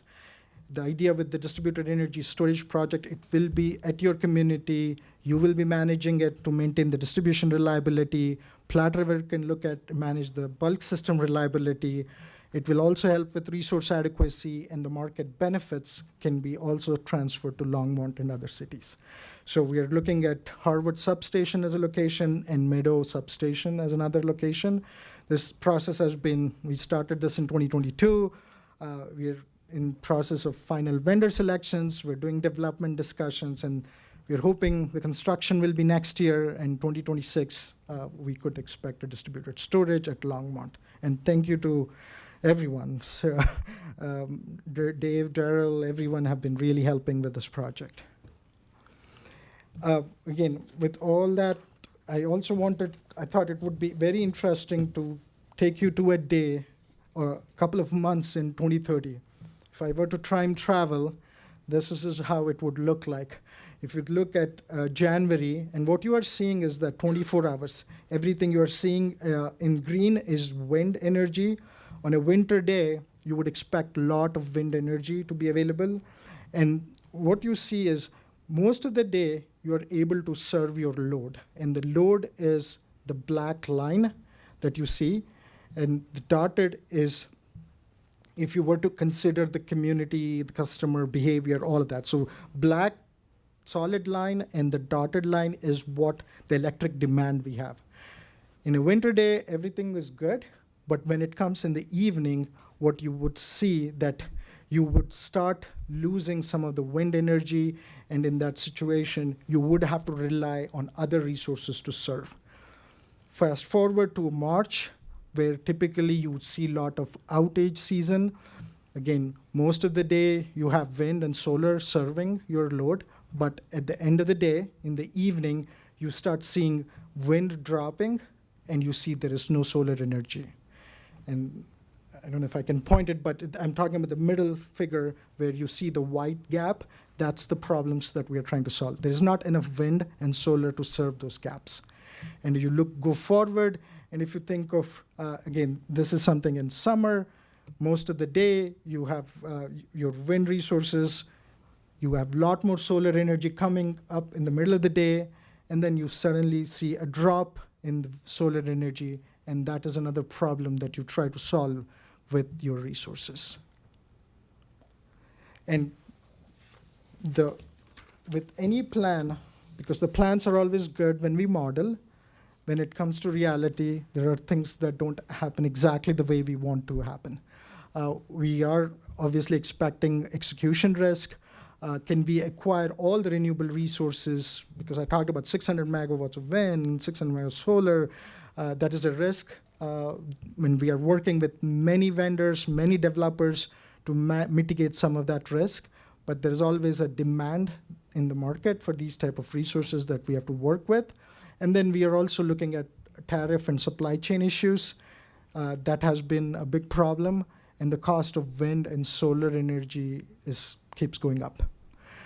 Integration risk when it comes to VPP, the staff is working really hard just to get 50,000 customers work together, put it in a system, participate in all our programs, and respond to our signal for 30 megawatts is going to be challenging. It's unknown. We've never done this before. This is the first time we are doing it.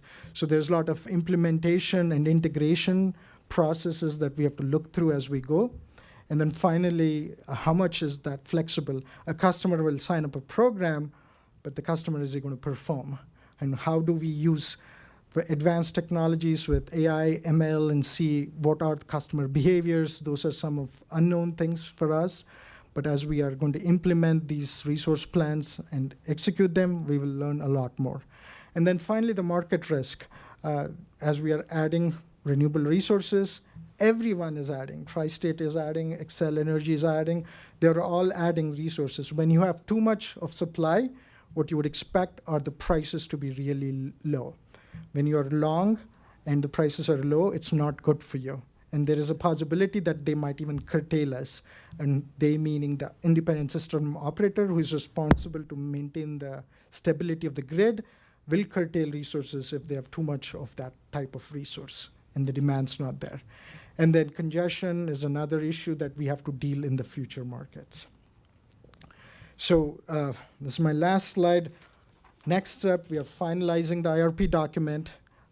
Like Jason said, we will be having our final engagement meeting on 17th, where we present the detailed results, and then we'll take the board to the board by end of July. And then we will file it with WAPA, the Western Area Power Administration. And the next steps is we'll start working on executing our plan and then start back on 2028 IRP. It's an iterative process. Our hope is we continue to add wind and solar energy. We continue to monitor for new emerging technologies. We'll continue to put that in and see what the final impact is to the portfolio. And then that's kind of the overall summary. Last 18 months, we were working on this. It's a complicated model that we were trying to solve.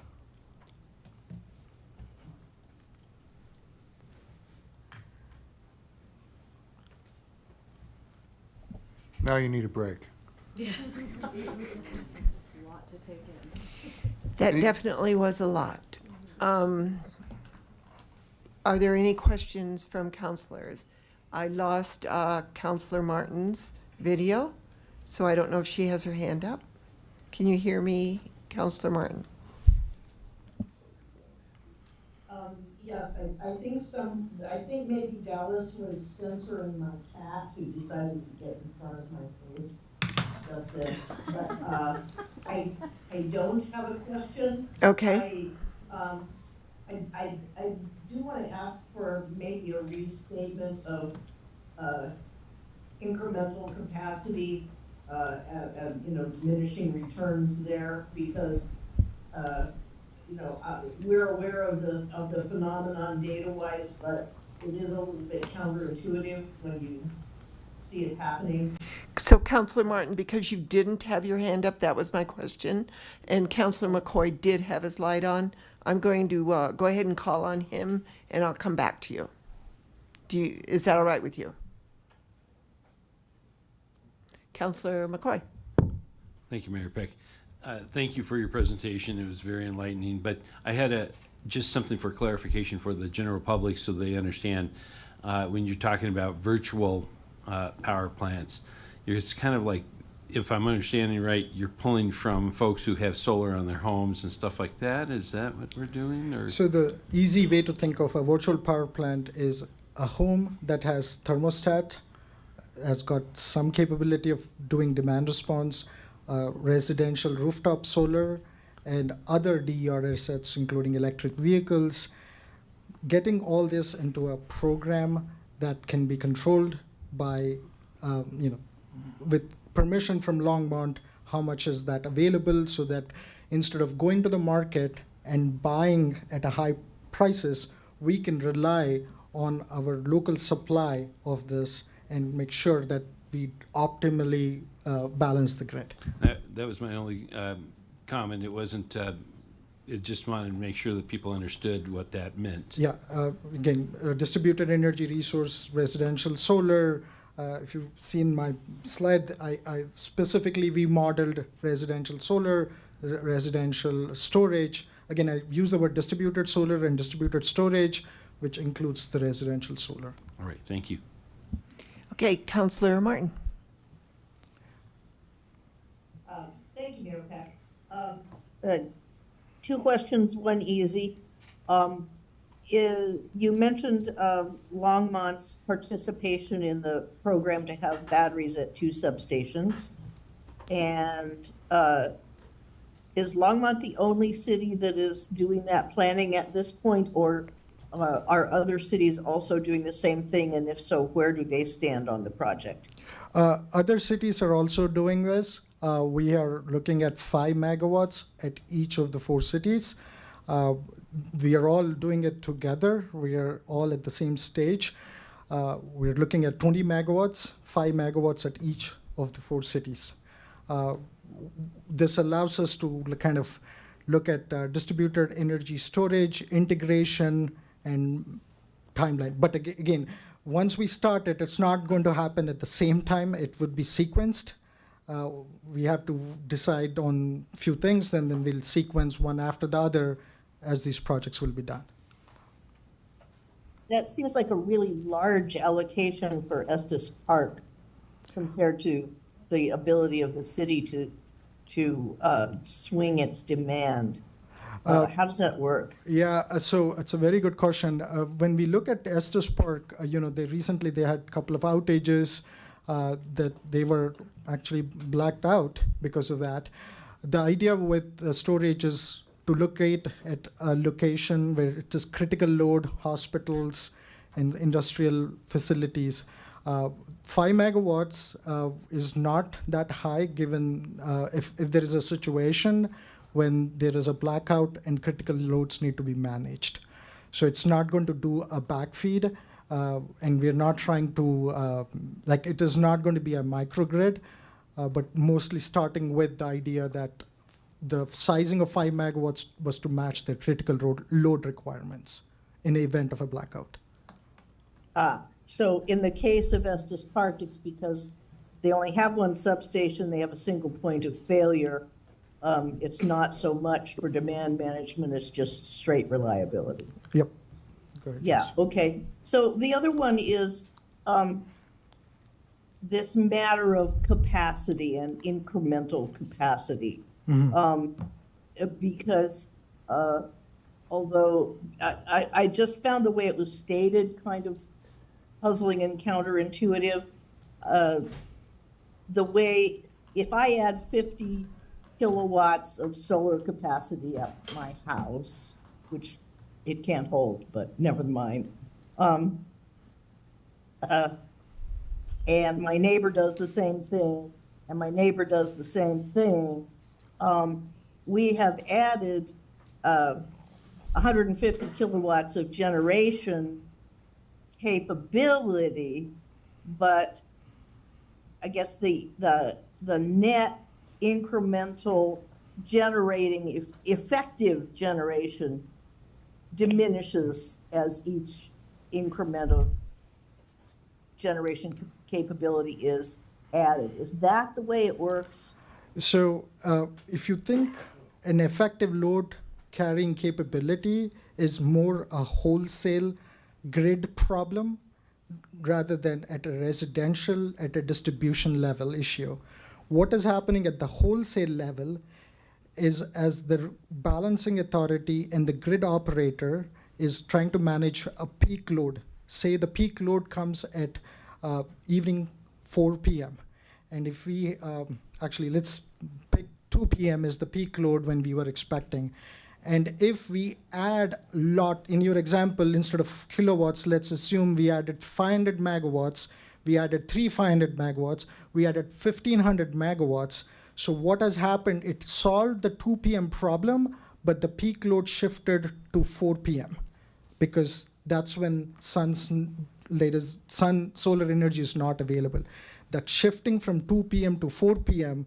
has created a new peak, which is not supported by solar, the 1,500 megawatts, because it's not available. That is how you would look at the value of solar in terms of capacity at the wholesale level. I You see. have Thank shifted you. the peak. Yep. That helps very much. Thank you. Seeing no one else in the queue, I have a very fast question. Can you go back about 3 slides?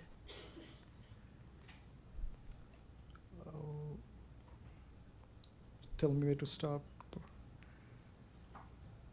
Whoops, too far. Okay. Oh, da-dum-dum-dum.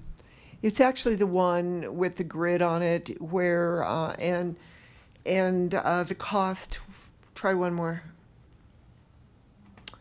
I can't see it, but I saw that the amount of gas, the cost of gas, was actually going up in 2030, and I want to know if I read that correctly. Are you talking about this grid?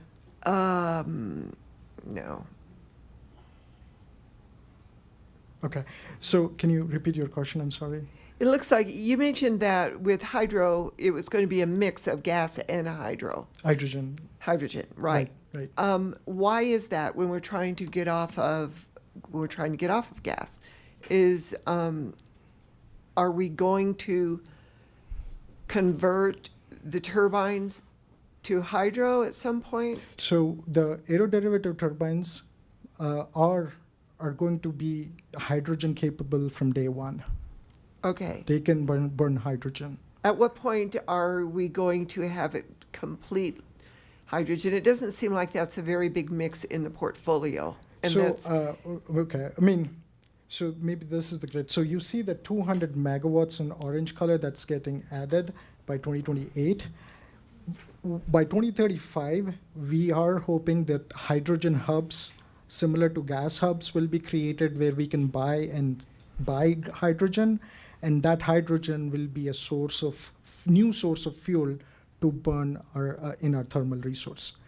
it is not available today. There are no I hydrogen. hubs. understand that, So yeah. the idea is by 2035, we are expecting, again, we meaning by the market research that we have done, 10 years from now is a fair amount of time for hydrogen market to evolve, and then the gas units will actually switch fuel to hydrogen. Again, switching fuel to hydrogen is one aspect. Hydrogen can be also blended with the gas, so it doesn't have to be 100% hydrogen. You can blend between hydrogen and natural gas to produce.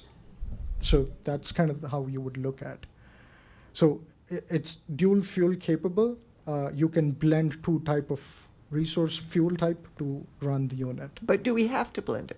I mean, if it is not cost prohibitive and if it is available, we will take it hydrogen. I mean, Okay, that's what I wanted to That's put a pin in. Yeah, see, I would say one thing that is relevant to this conversation is, depending upon where you're at right now, I mean, the difference between gas and hydrogen is probably 700% increase in cost. Right. And so if you look at the whole portfolio and you say to yourself, with no blending at all, you're 90% carbon free, right? You're at that knee in the curve where you're trying to figure out, how can I make it economical to reduce that last 10% of carbon? And one of the ways is to start introducing hydrogen into the portfolio. Maybe it's a 20% blend, and you get 2% more carbon reduction at that. And then prices continue to fall, and all of a sudden you make it a 40% blend, so it's 60 gas and 40. Okay. And you get to 95%, so you kind of incrementally move your way there. Some of the ways that we're looking at it is, how can we make hydrogen more affordable? Maybe it's, and Raj alluded to this, maybe it's that, I mean, we have land, we have water, we have wind, we have solar. Maybe we partner with somebody that has the ability to produce it on site, because storage is the difficult piece Correct. of the hydrogen equation. And in doing that, we get an advantageous price for what we need, right? Because we don't need a lot compared to the industry. And the rest of it gets moved somewhere else to help other people blend into their turbines and decarbonize as well. So not only are we just looking at our little Platte River bubble of decarbonization, but we're facilitating a larger level of decarbonization over a broader footprint while controlling our input costs. These are the types of things that we're working on to try to have a strategic advantage as we make this transition, because it's very expensive, and we're trying to look at every aspect we can to make it as reasonable as possible. So thank you for that, Jason, especially the part that producing it on site, perhaps with another vendor, because I didn't understand that. Okay. So thank you. I appreciate that. Seeing no one else in the queue, I want to thank you very much for this presentation. As always, it's very interesting, but we always want more. more is expensive. too. I know it is. Thank you very much. Thank you. And with that, we need to take a break. I need a break. So I'm going to say 5 minutes, but we always go over, so. And public invited to be heard is next, so please don't leave.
We are back.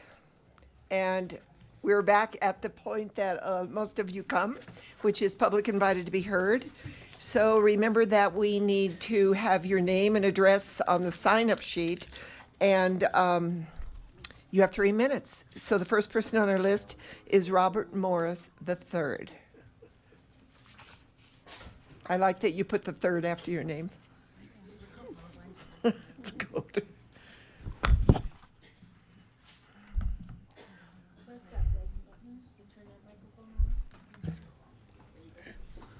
All right. First, I want to thank thank Mayor Peck, council members for allowing me to speak today. I wanted to state that I had the pleasure of going to the Juneteenth celebration this last Saturday, and I don't want there to be any confusion. Anything that I say today is not in opposition to that. It is simply that I think that there may be some improvements to be made in the future, and I do appreciate the fact that we had that overall anyway. Just some background on me. I'm from Texas originally, so I do have kind of a direct link back to the original Juneteenth celebrations and that type of thing, and they were always a huge deal growing up where I'm from. The first thing that I thought that there could be opportunity for is discussing the historical aspect of Juneteenth. While there was a lot of focus on the present there wasn't a lot of educational opportunity. And I think that that's an opportunity for growth overall with the Juneteenth celebration. And it doesn't have to just focus on like the more somber aspects of slavery, but it can focus on traditional things like the consuming of red foods and red drinks and how that pertains to Juneteenth and that type of thing overall. And also, I think it's also important to lead into the celebration aspect of it as well. No matter who threw the Juneteenth celebration growing up, it was always not necessarily a party atmosphere, but we were there there was the clear consensus that we're here absolutely to celebrate something. And I think that was maybe a missing aspect. I did enjoy the live music there, as well as the DJ, but I think that maybe some focus on community participation in that could really help. But that's really all that I have. I appreciate you allowing me to take this time. Thank you for those comments. Jamie Simo.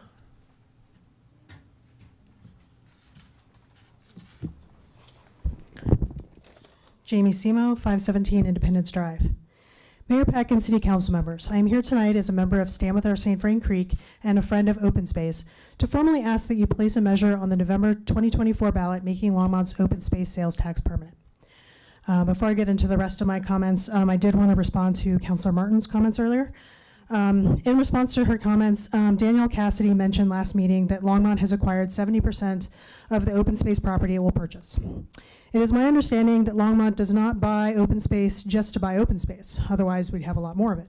It must have some merit to being open space. Last meeting, you perpetuated a false narrative that buying land for open space means that somehow takes away buying land for housing. Land bought for open space is generally either bought to provide wildlife movement corridors, buffers between us and other communities, or to protect natural features. To put housing on such land would not make sense, especially given Longmont's comprehensive plan that calls for infill and density when most open space properties are on the periphery of the city. Going back to my prepared comments. Longmont's open space sales tax, which is only 2 cents on every $10 spent, is a tax that anyone who purchases goods in Longmont is already paying to support the acquisition, maintenance, and improvement of Longmont's open space properties and greenways.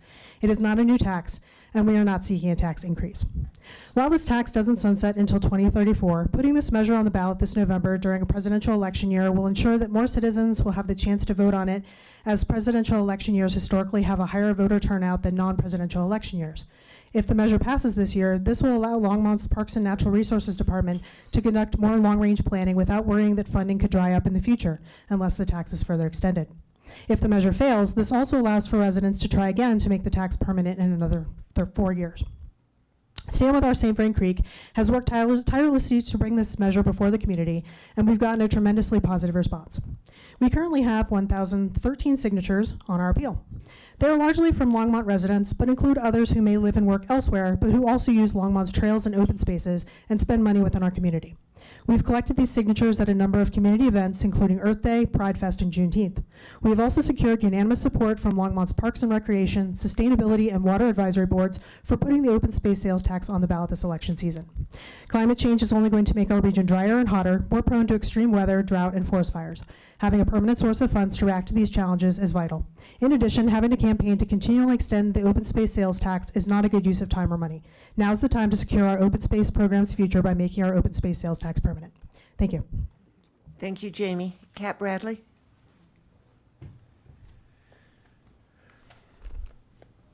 Thank you, Mayor Peck and Council. Kat Bradley Bennett, 5914 Blue Mountain Circle, and I'm here tonight to endorse putting the open space sales tax on the November 5th ballot. Just as Boulder County's open space program is a jewel in the county, so is Longmont's open space program a jewel in this community. I'm a Boulder County native, and I have seen vast tracts of ecosystems disappear in this county to houses, apartment buildings, strip malls, shopping centers. But it's also here that I became an environmentalist and a bird watcher, and it is my core belief that we can't have a healthy community if we don't also have natural open areas to counteract. Urban parks are fine, but they're monocultures with some trees thrown in. We need open natural areas that support wildflowers, insects, birds, and wildlife. We're losing our prairie habitat in the west, but within Longmont's open space, we have prairie, we have high plains, we have lakes and rivers and riparian areas, and we even have mountain habitat up at Button Rock. I currently volunteer for open space, for Longmont Park's open space and trails, monitoring 4 raptor nests. These are osprey, Swainson's hawks, and 2 kestrel boxes. Those raptors rely entirely, exclusively on food that they get from open space areas, not from our backyards and bird feeders. So what are they eating? Prairie dogs, rabbits, mice, voles, fish, snakes, grasshoppers, just to name a few. Managing our open space areas can be challenging, and our staff need adequate time and resources to be able to take action if we have unforeseen circumstances, like Pichelle. Shortly after the Greenway Trail had been finished, we had the 2013 floods, and that did serious damage to a good portion of the trail between Pichelle and Sandstone. So city staff recognized that what happened in the wake of that flood was habitat change. And they jumped into action. They enlisted volunteers like me and Jamie Simo and some others to go out there and start doing bird surveys, which Jamie and I did for several years. And what they saw was, with these habitat changes, we had new sandbars that were attracting sandhill cranes and avocets. We had little ponds that had been created as offshoots of the St. Vrain that were attracting waterfowl. We had this beautiful riparian area that then expanded in some areas with raptors nesting in there and wild turkeys and wildlife like bobcats. Jamie and I saw some pretty amazing birds there that wouldn't have been there had that habitat not changed in the way it did, like sandhill cranes. Thank you very much, Kat. Lance Whitaker. No, I'm sorry. You're on deck. I'm on deck. Karen Dyke.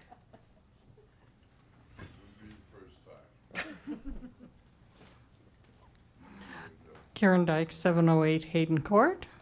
Mayor and council members, it reached 125 degrees in Saudi Arabia last week.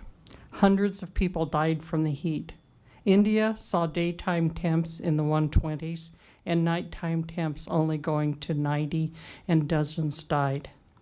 People in China, Greece, and multiple countries suffered from the heat. In fact, 1,400 heat records were broken across 5 continents.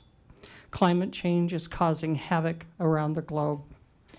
We witnessed climate change here, too. A flood in Longmont in 2013, a disastrous fire raging across Lafayette and Louisville. Forest fires, hail, and high winds are now seen as normal. The insurance industry knows that they aren't normal, and it is beginning to raise rates or sometimes cancel insurance. Air pollution plagues us here also, as ozone is formed and combines with other pollutants, making it difficult for those with health conditions to even go outdoors, as we see air quality alerts alongside heat alerts. Many folks try not to run AC at night to decrease their bills, but now the nighttime lows aren't that low. Low-income families who can't afford air conditioning may be working outside in the heat, but they can't get respite from the heat, putting them at increased health risk. On Sunday, the sun was shining and the high was in the 90s. PRPA generated 1 gigawatt of electricity at one time. 600 megawatts of that was for the 4 cities. The rest was to sell to the grid for elsewhere. They achieved this by cranking up the gas and burning coal full force. Very little was wind, and a minuscule amount was solar. What are we doing? This isn't sustainable. It is time for Longmont to become part of the solution. We need to make sure that PRPA doesn't build another fossil fuel plant. We also need to work rapidly to ensure that those in our community who have few resources have adequate respite from the heat. The late Jim Butler once told me that stopping climate change requires the same actions needed by Thelma and Louise to prevent running off the cliff. Take your foot off the gas, apply the brakes, and steer to correct the course. So stop drilling, stop burning, and start mitigating the damage. We must do this now. Later is too late. Thank you. Thank you, Karen. Lance Whitaker.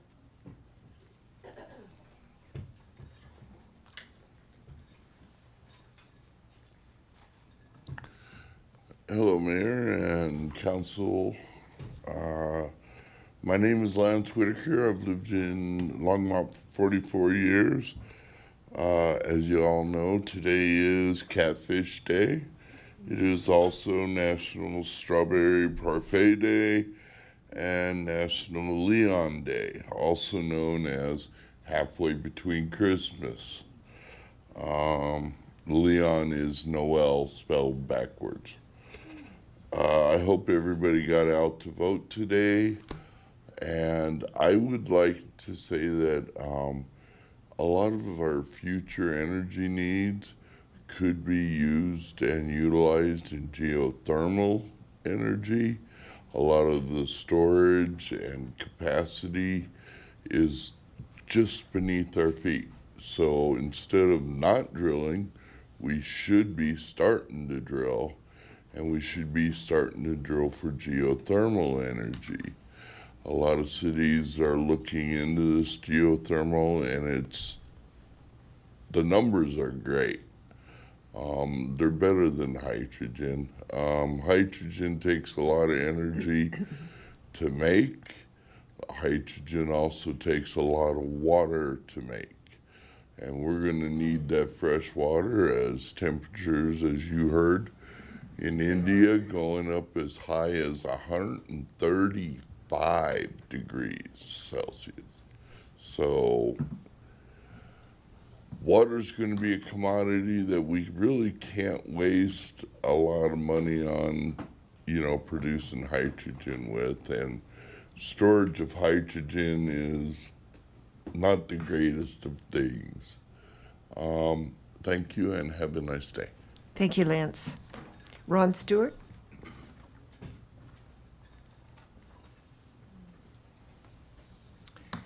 Mayor Peck and members of the council, I'm Ron Stewart. I live at 203 Western Sky Circle, and I'm here tonight to support the permanent sales tax extension.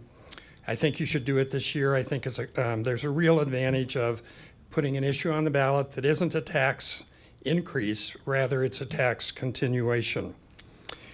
Whenever I think about Longmont's open space program, I also like to think about the fact that it was initiated by the voters. It was the people themselves that went out and decided we should have an open space program. And I think we have to really remember that and think a lot about that. And I support giving those voters again another chance so that they can weigh in now on whether they'd like to make this permanent. I personally believe that open space is increasingly popular here because we're seeing significant growth and redevelopment throughout the city, and people look at open space as something of a balance to all of that. I also believe the popularity is because Longmont has a really great open space program. It focuses on preserving wildlife habitat, preserving agriculture, having urban buffers and passive recreation. To me, that's a great combination, and it spells public support.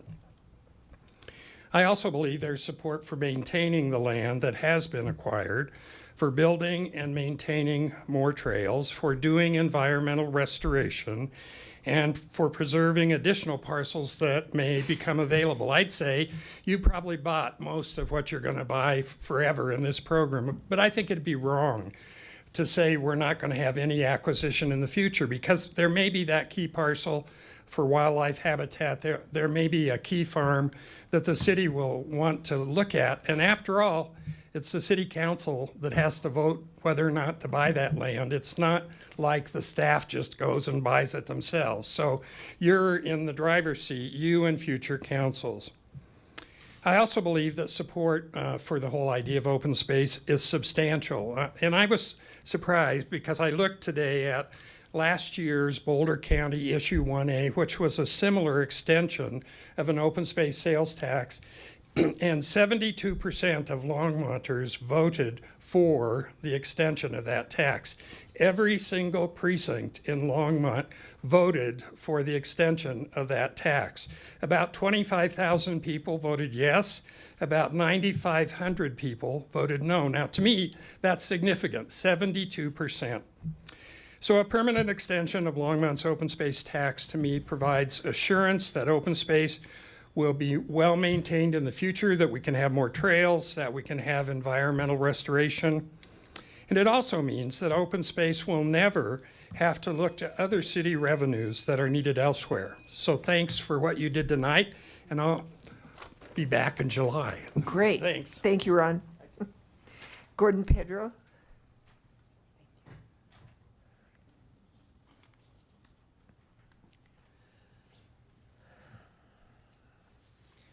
Mayor and Council, Gordon Pedro, 2639 Falcon Drive, Longmont. Thank you for directing staff to put this item of open space tax extension on your July 23rd regular meeting. I'm an advocate for having this issue on this November 5th election. The open space program is designed to meet several important goals: wildlife habitat, agricultural preservation, community buffers, and neighborhood connectivity. As our city becomes more densely populated, successfully meeting these goals will allow Longmont to retain its high quality of life. On your agenda later tonight, you are scheduled to take an action on several farm leases. These leases are for city open space lands that are preserving agriculture while providing a buffer from nearby towns that are rapidly expanding towards our north and east boundaries. But item 12A on your agenda tonight is where the value of open space comes into clear focus. Item 12A pertains to proposed revisions to the city's Longmont Development Code that substantially change existing requirements for some developments in such areas as open space buffers, pocket parks, density bonuses, and parking space requirements. I believe residents are more likely to accept greater densities, fewer pocket parks, and reduced parking requirements if the city continues to have a robust open space program. Longmont residents greatly value the benefits the open space program provides, including trails that connect neighborhoods, greenways, agricultural preservation, and community buffers. All of these amenities require planning, development, maintenance, monitoring, and administration in perpetuity. Therefore, we need a perpetual revenue source to protect these valuable community assets. I'm requesting that you place this ballot issue on your November 5th election. Please let the voters decide this issue this year. Thank you. Thank you, Gordon.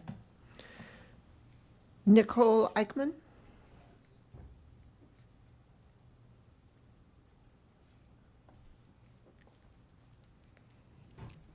Good evening, council and neighbors. My name is Nicole Eichmann Calwera. My address is before you.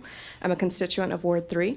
I'm here today to first express gratitude to Councilmember Yarborough for accepting the Rocky Mountain Peace and Justice Center's booth at Saturday's Juneteenth celebration. Even as an international, interfaith, multiracial group, it is not beyond us that we were in the sacred space of our Black neighbors in their joyful celebration of liberation. And so thank you for an incredible event and humbling opportunity to participate. Second, I wanted to share a brief informal qualitative report about our time in community on Saturday's Juneteenth event. So as you know, the Rocky Mountain Peace and Justice Center promotes liberation and anti-oppression through nonviolence and aims to demonstrate solidarity in causes that affect all of humanity, local and global. Our group included members of Longmont for Palestine, and at our Juneteenth table, we offered information on nuclear contamination sites along the Front Range to bring awareness to environmental racism and climate justice, a liberation library with books and zines that reflected the interconnections of Black and Palestinian struggles for freedom, both historically and presently.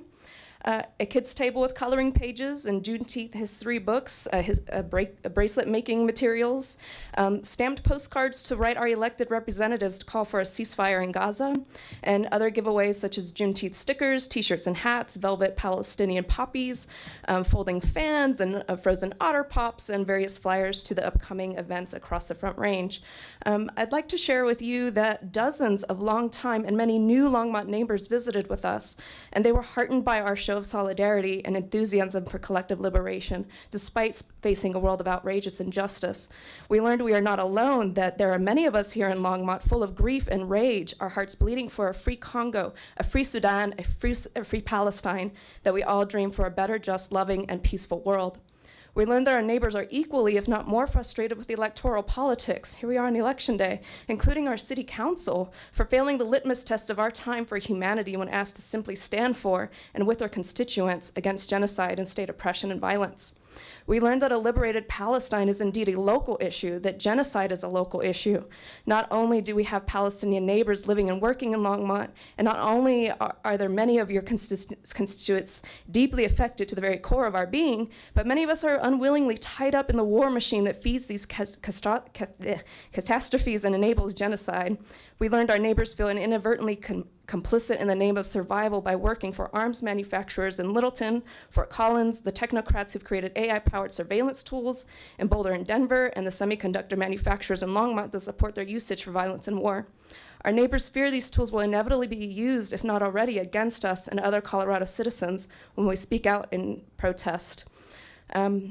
We learned that many of our neighbors recognize that justice for some is not justice for all, that neutrality only serves the oppressor and continued violence. Thank you so much. Thank you, Nicole. Faraz Girar?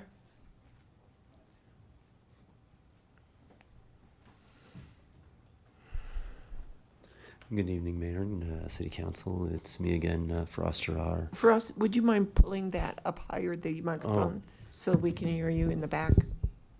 And you can get closer to it. Oh, is it good? Cool. That's great. All right. Hello again. It's me again, Faraz Girar, out off of North 75th Street here in Longmont, Colorado.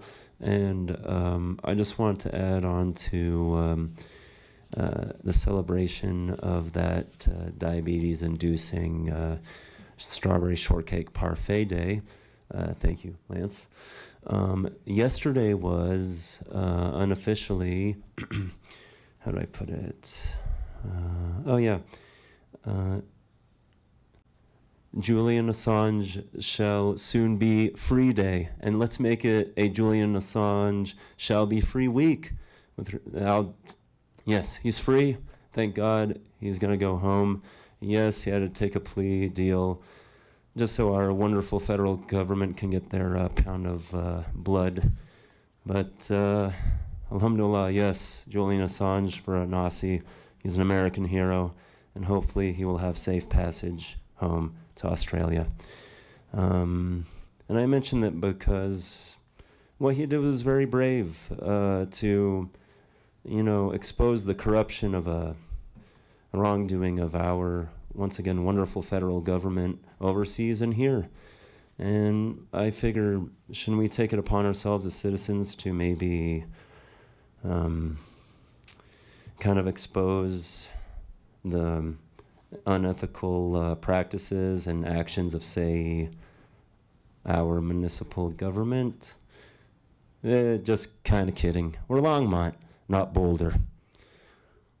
Anyway, Councilmember Martin, to answer your question of what we could do with the space, it's in section 9 of the consent agenda, items 9F and 9G, to answer your question. Farmland, awesome. And then also, Councilmember Diane, well, I understand your reluctance to put the ballot initiative during a presidential year. Trust me, 4 years ago, it was, about 47 to 53 different initiatives and candidates combined. That said, I agree with Councilmember McCoy.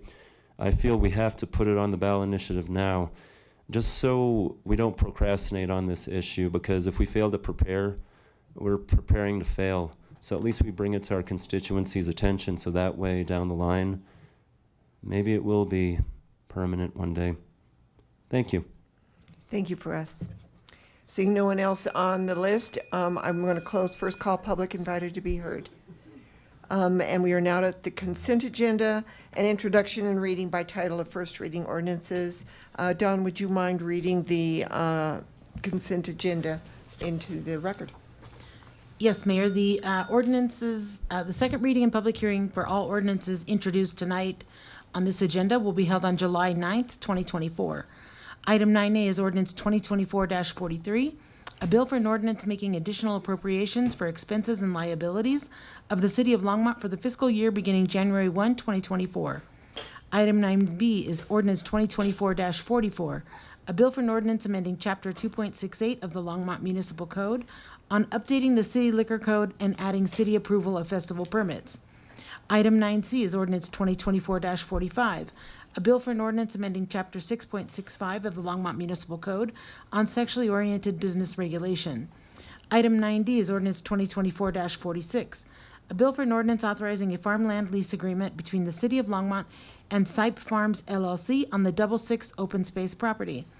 9E is ordinance 2024-47, a bill for an ordinance authorizing a farmland lease agreement between the City of Longmont and Sipe Farms LLC on the Hartman open space property. 9F is ordinance 2024-48, a bill for an ordinance authorizing a farmland lease agreement between the City of Longmont and Sipe Farms LLC on the Herner open space property. 9G is resolution 2024-39, a resolution of the Longmont City Council approving a grant agreement with the Colorado Department of Local Affairs for the Longmont Peace Officers Behavioral Health Support and Community Partnerships Program for counseling services to first responders and their immediate families. And 9H is resolution 2024-40, a resolution of the Longmont City Council approving the intergovernmental agreement between the City of Longmont and St. Vrain Valley School District RE1J for wide area network 10G Next Light support.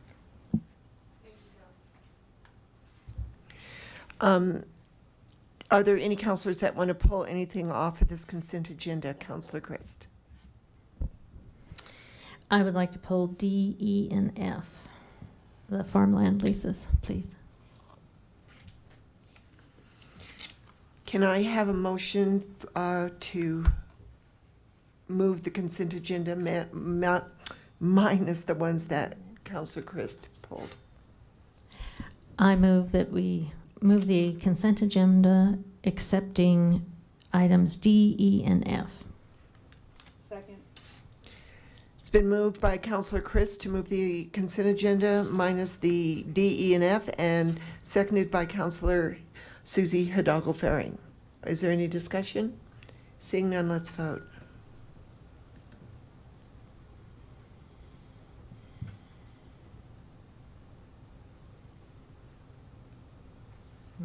And that passes unanimously. Now we are at the ordinance on second agenda, on second reading. Ordinances on second reading and public hearings on any matter.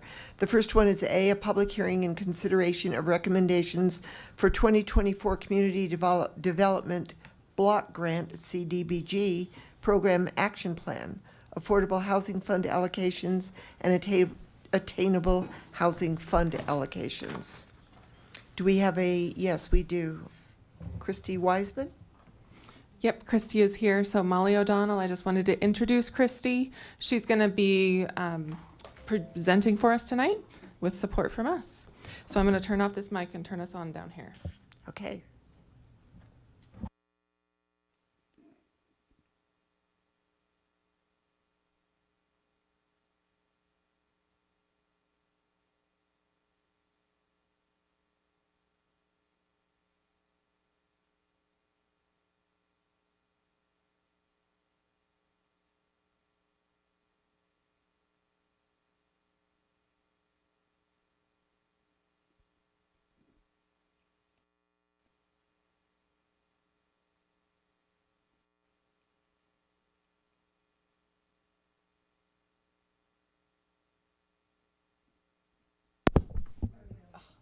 Hello? Great. Can you tell it's my first presentation? Good evening, Mayor and members of council. My name is Christy Wiseman. I'm the Housing Investment Manager. I started this role in early March, and I'm very pleased to be before you tonight presenting our annual action plan for our HUD funding, as well as our award recommendations for our locally funded Affordable Housing Fund. So just a brief overview of our federal funds that we get from HUD. So we're operating under an approved 5-year consolidated plan that goes from 2020 through the end of 24 for CDBG and home funds. And we have listed our approved priorities for these HUD funds, and they range from maintaining and producing affordable rental housing to homeownership opportunities to housing stabilization, investments for community health and welfare, as well as economic development. And our current consolidated plan runs through the end of this year. We are already working with our home consortium members, which is City of Boulder, Boulder County, and City of County of Broomfield, on the RFP process to procure a consultant for the next 5-year consolidated plan. So timeline reminder, we are here tonight as the public hearing for our annual action plan that we will submit to HUD pending your approval or any changes. So our CDBG and home program year is a calendar year. It's a little bit funky because we don't get our award from HUD until generally late spring, and then we have our action plan, and then we have the rest of the year technically starts a new plan year. Our action plan is due to HUD by August 16th, and we do submit that in conjunction with our home consortium members like the City of Boulder. And as I mentioned, this is our final year of our current 5-year consolidated plan. So our required public hearing is tonight.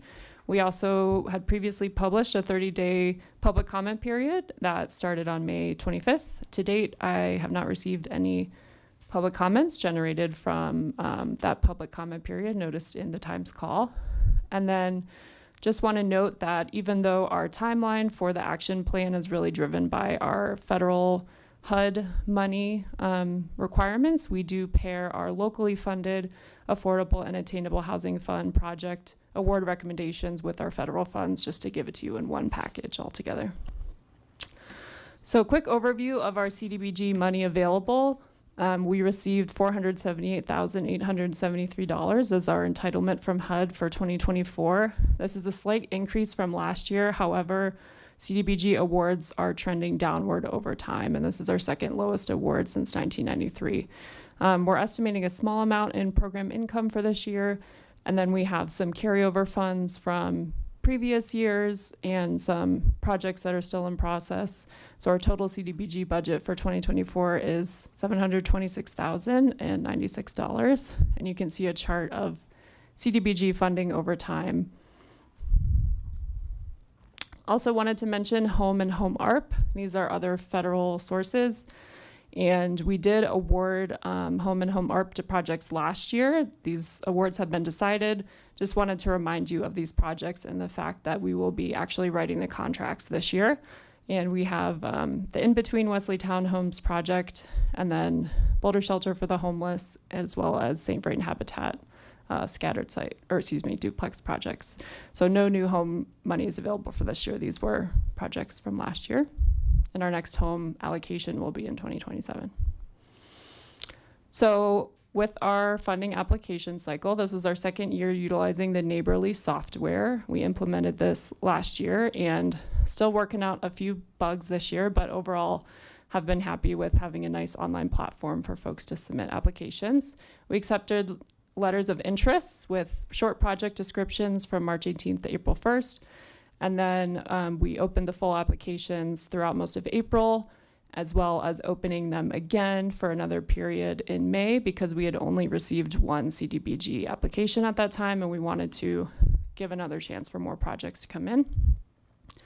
So community outreach, we had funding opportunity listed on our website. We had a newspaper posting, and then we reached out to historic partners and folks that have come and partnered with us on funding in the past. And then pre-application support, helping folks walk through the Neighborly system. And then applicants presented to the Longmont Housing and Human Services Advisory Board at their May 9th and June 13th meetings. And at their June 13th meeting, HHSAB voted to recommend the funding awards that are presented to you tonight. And I just want to give a big thank you to the members of the HHSAB. They did a really good job reviewing the applications. They asked really good questions during the applicant presentations, and so we're thankful for that advisory board and their recommendations. So getting into our competitive requests, we had 7 organizations come and request funding for 9 projects. We had a little over $5.3 million in requests between CDBG and then our local affordable housing fund. So as you can see, we were over requested by over $2 million, which really just speaks to the need of affordable and attainable housing projects in our community. And if the funding recommendations that are before you tonight are approved, the city will benefit from an estimated 59 new affordable homeownership units, 47 new affordable rental units, estimated over 200 rehabilitated affordable rental units, and then many, many households served by personal finance and homeownership coaching. And just a note on the Attainable Housing Fund, no new attainable funds were available for competitive award this year. All of our attainable housing funds are currently obligated for the HousePad project, which you are aware of as our affordable and attainable homeownership project in partnership with Vertical Development. And HCI staff is actively exploring Proposition 123 funding from DOLA to try to potentially offset the city's obligation from our local funds by going after that state money. So we are actively working on that and very closely tracking all of their newsletters for when their materials will be out. So getting into our CDBG funding recommendations and the action plan that we'll be submitting to HUD. So we are going forward with the full admin allowance for CDBG. Just as a reminder, this admin cap does not fully cover the cost of delivering the program, which is our HCI program specialist position, as well as oversight by my position, and we do have to supplement that admin cost with local affordable housing funds. And then we're reserving approximately $188,000 for our owner-occupied rehab program. And I did want to take the time to introduce, we have our new CDBG program manager, Alexis, is back there. This is her 3rd week. And so she will be taking over the rehab program, and due to changes in staff capacity, as well as really over the last couple years, there's been emergence of a lot of new rehab programs on the scene. So Longmont Power and Communications has an energy efficiency focused rehab programs. We're also seeing more programs come down from the state. So we're kind of reevaluating what role our HCI rehab program serves in the community, whether it's duplicative of any other programs that might have easier non-federal funding strings attached.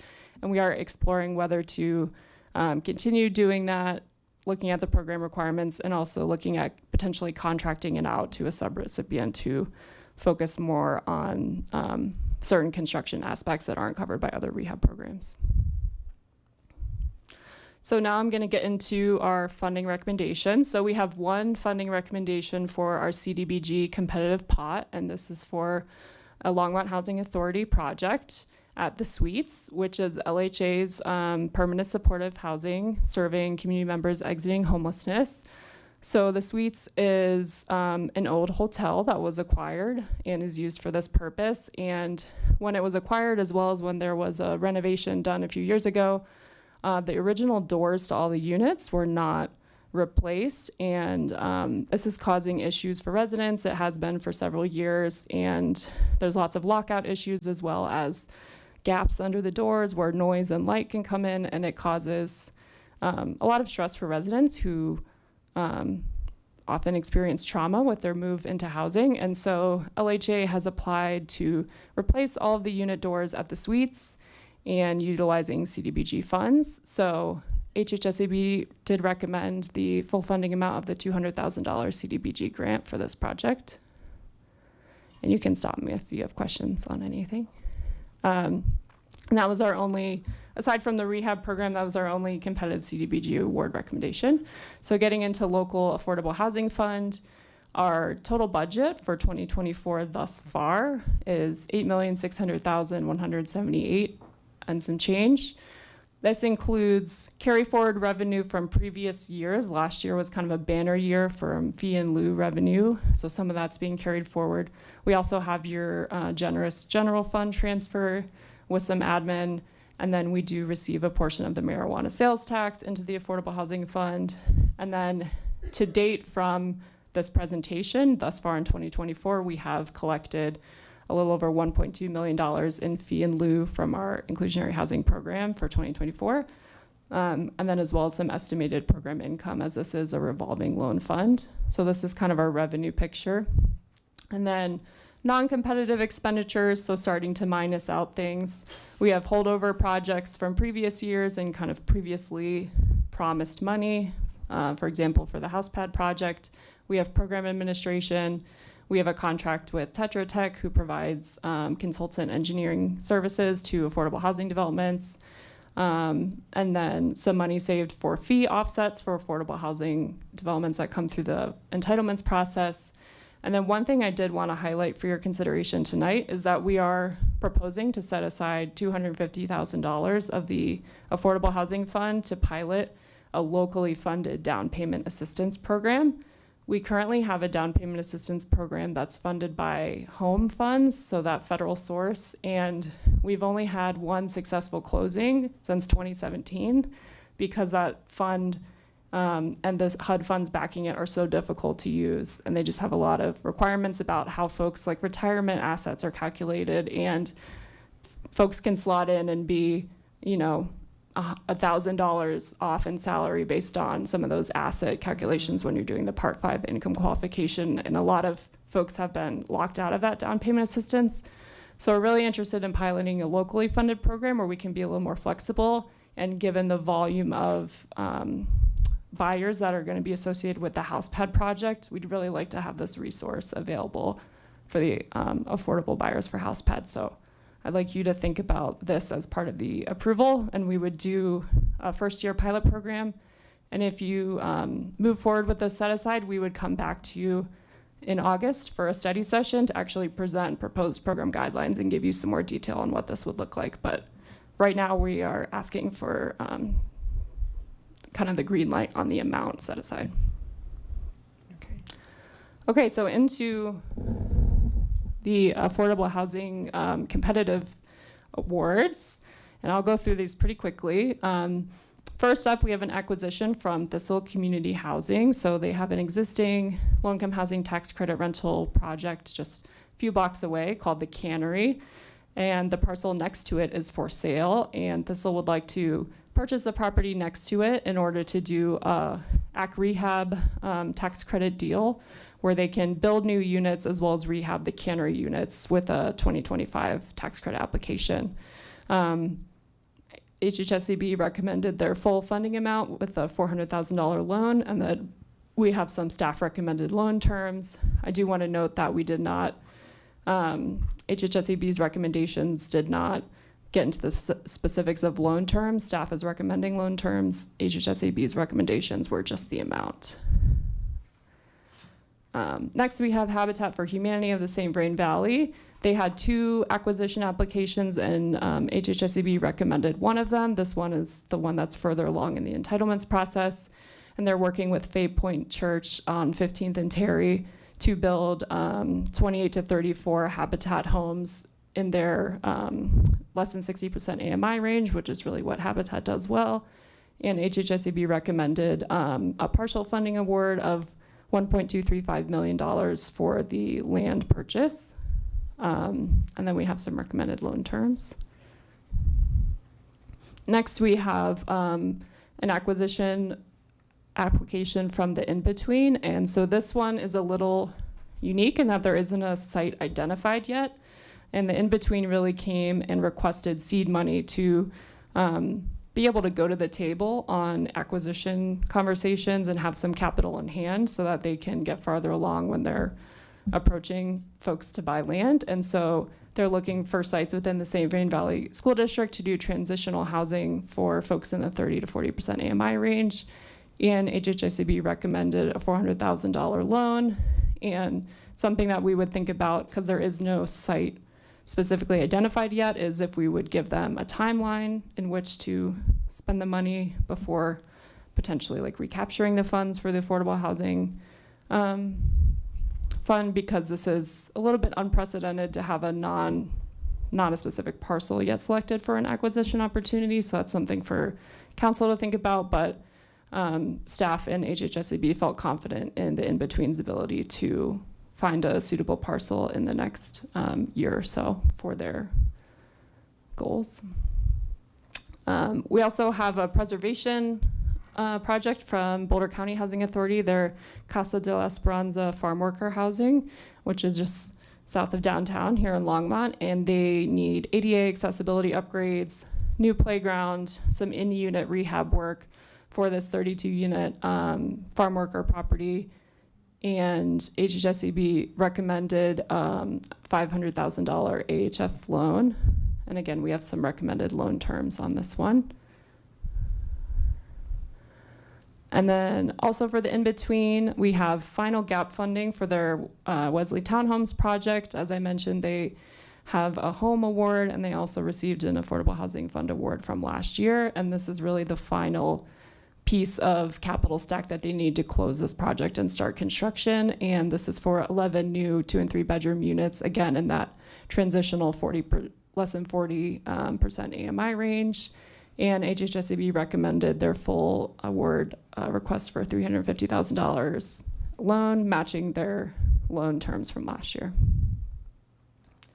And then lastly, we have Boulder County Personal Finance Program, Housing Counseling. This is a very popular program, and actually a program that we require for some of our HCI programs. So for folks coming through down payment assistance, we send them to the personal finance experts at Boulder County to go through their budgets and make sure that they are on track for home purchases or whatever their goals are. And for this year, we are recommending increasing their award due to the volume of folks that are going to be coming through their program for HousePad.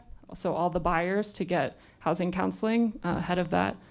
And also moving them out of CDBG, which they were traditionally funded in, into our local funding source of the Affordable Housing Fund. And that's for multiple reasons. But importantly, it'll reduce a lot of administrative burden for both our staff and Boulder County staff.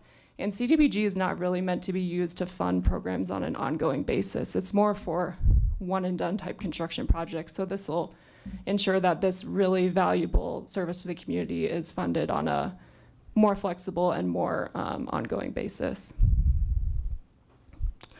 So that was the overview of the projects, and this is our public hearing for the CDBG action plan. So happy to take any questions over anything I've covered. Are there any questions from council? Seeing none, I'll open it up for the public hearing. Is there anybody in the public that would like to address what we saw presented? Seeing none, I'll go right to the direction that you're asking for. Let me just find where I am. So what they're looking for is to accept the CDBG, Affordable Housing Fund, and Attainable Housing Fund Award recommendations as presented in Attachment 1 and approve the 2024 Annual Action Plan. Move that we do exactly that. Okay.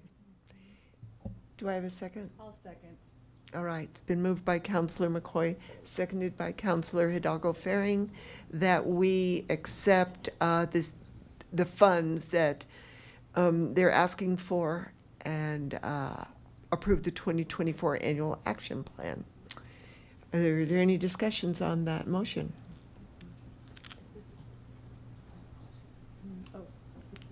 Go ahead. The down payment, the $250,000. Councilmember Yarbrough, this does include the set aside of the budget for the DPA program, the guidelines of which would come back to you. Okay, let's vote.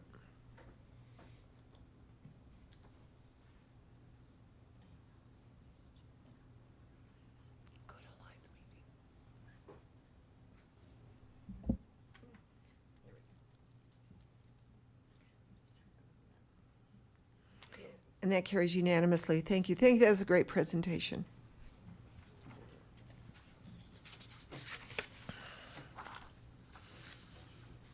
And B was pulled. Is that on second reading? No? B is ordinance 2024-42, the second reading and public hearing. All right. We're not two items removed yet. Okay. It was 12.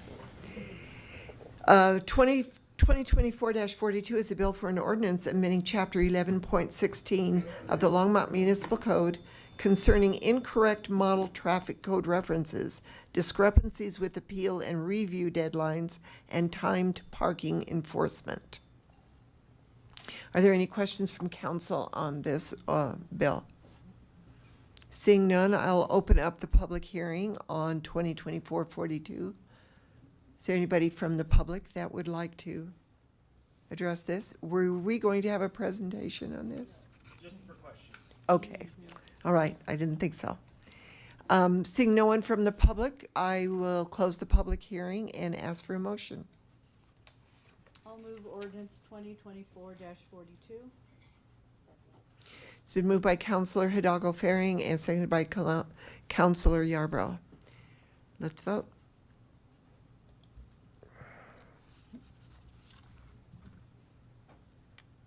And that carries unanimously. Thank you.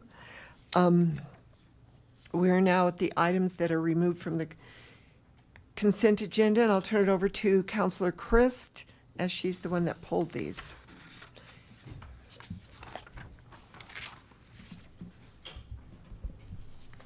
Councilor Christ. I think Danielle's coming down. I actually have two simple questions. It's mostly in regards to item D, which is the 66 open space property, which only has 2.5 shares of water. And I'm wondering if that's adequate. I know it's half the size of the other two parcels, but they have much more water available on them. Something that we're working on with our tenant farmer on 66 is to get a center pivot. So switching from flood irrigation to center pivot irrigation will help use the water more efficiently on that farm. But in general, the open space water portfolio needs to be built up. So we could use more water in our portfolio, which could help multiple farms, including 66. Great. So my other question is an accounting question, and that is when you pay for the water, does that come out of the open space or does it come out of the water fund? It comes out of open space. There's a water portfolio from the water fund, and there's an open space water portfolio as well. Our water portfolio covers our tenant farmers and our open space properties, as well as in-stream flow rights. So for these properties, especially for the 6, you're just going to have the, I'm just going to call it a portal for the irrigation instead of flood irrigation. So you aren't going to have to water share between the 3 parcels? It changes every year depending on weather, how we move the water around to make sure that everybody has enough water. Sometimes also the tenant farmers have water that they bring. So I'm not sure if I answered your question. Yeah, you did. You did, because I noticed in the contract it said that the water could only be used for that property, but it sounds like you have a negotiation in place to handle that. All right, that's all I wanted. Thank you. Okay, thank you. So I will move item D, E, and F. Right. One at a time. Oh. Okay. I would like to move item D of the consent agenda. Okay, that was item D on the consent agenda, 2024-46, moved by Councilor Chris, seconded by Councilor McCoy. Is there any more discussion? Seeing none, let's vote. That carries unanimously. I move item 2024-47. I'll second that. So 2024-47 was moved by Councilor Chris, seconded by myself. There's no more discussion. Let's vote.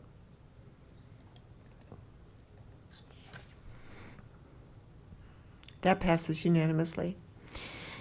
And I also move 2024-48. Second. Moved by Councilor Chris, 2024-48, and seconded by Councilor Hidalgo Faring. Let's vote.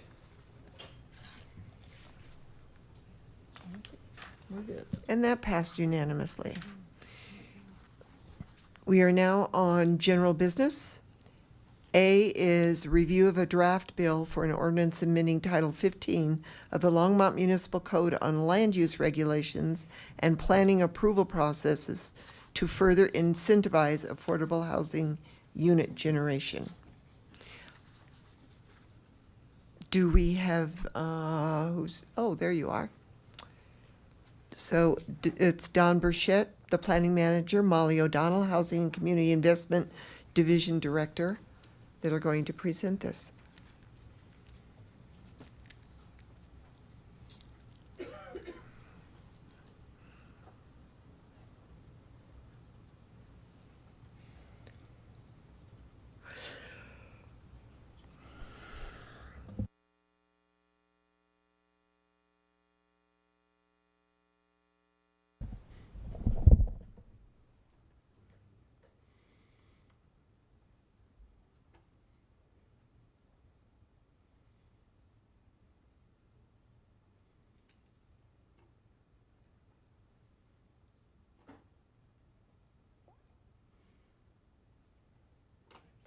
Thank you.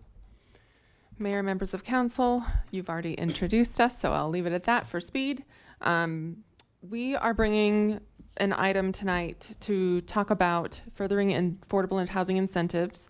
We brought this item back on June 4th at the study session, but we were missing a number of council members, and the direction was to bring it back. And so I'm going to move a little bit quickly through some of this, since some of this council has heard it.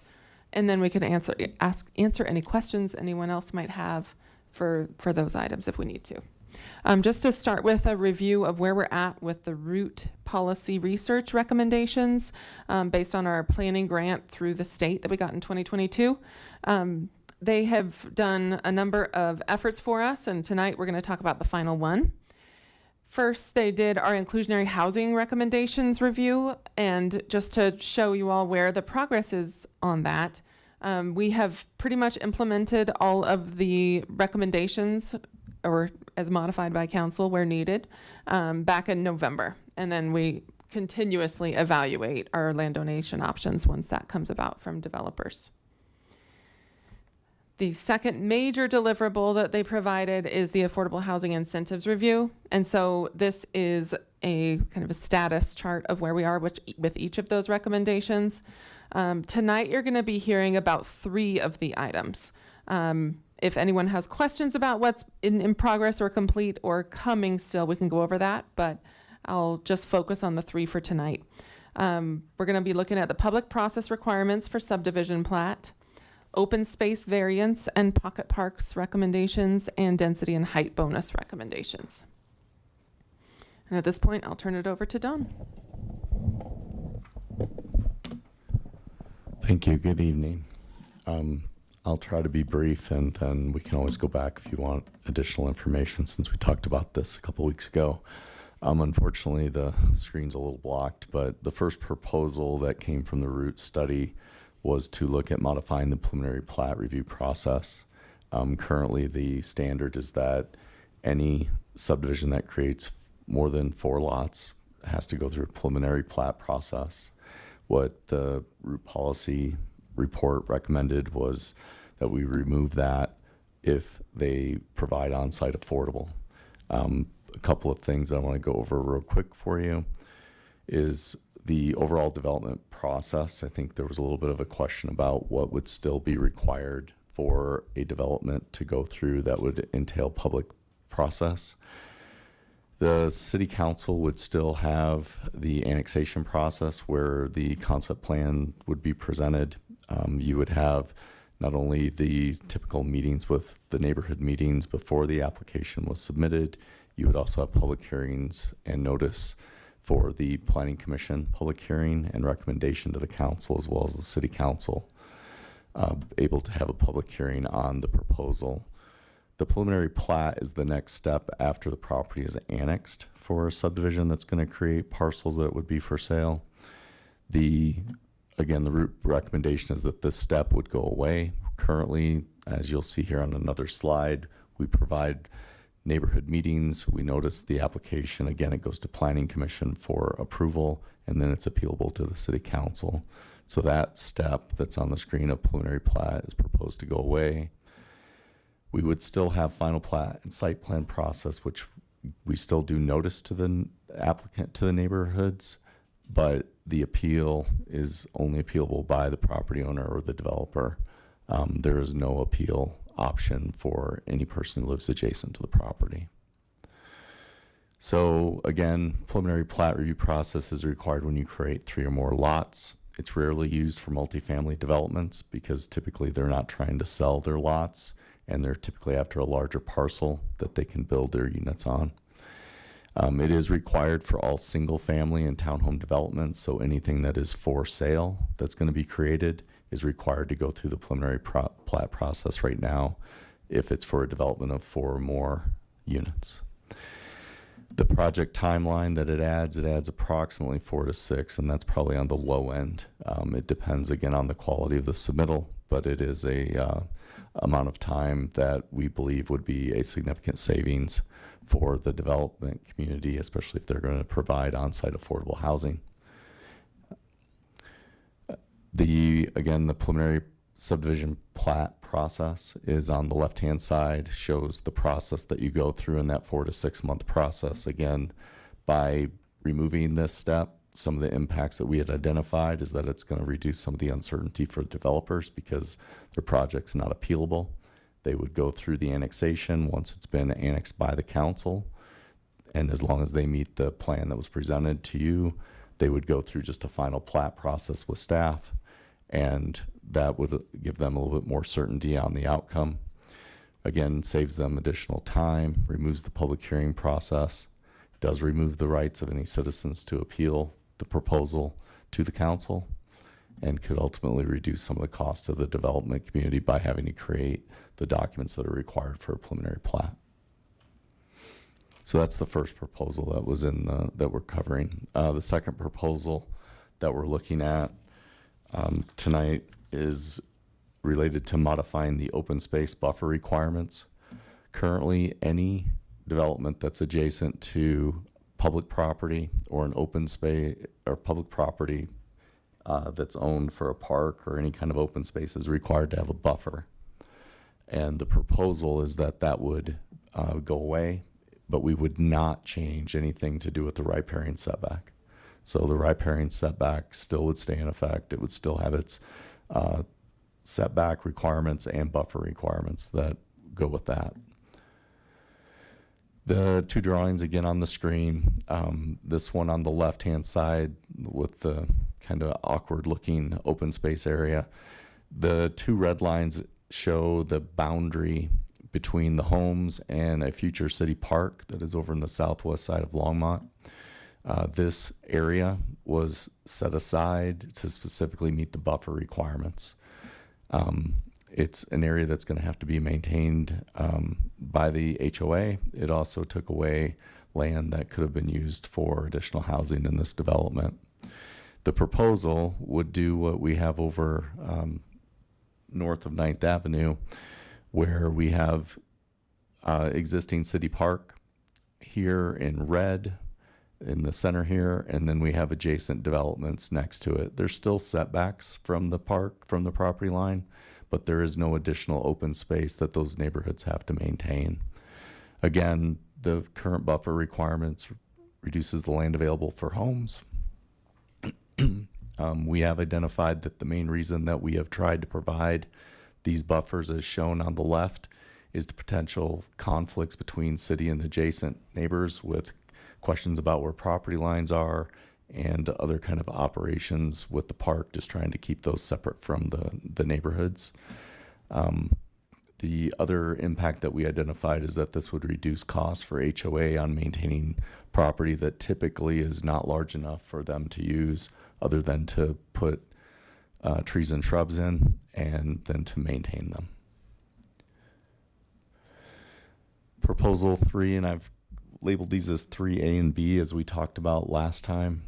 3A would be to correct the minimum number of residential units that are triggered by that trigger the pocket park requirement. As you may recall, we identified this was a typographical error in the 2018 Land Development Code, where the standard is currently at 25 units of multifamily. You have to provide a pocket park, and on the ratio that it should have been at, that it was previously, was at 50. So we're asking that that be changed back to the 50.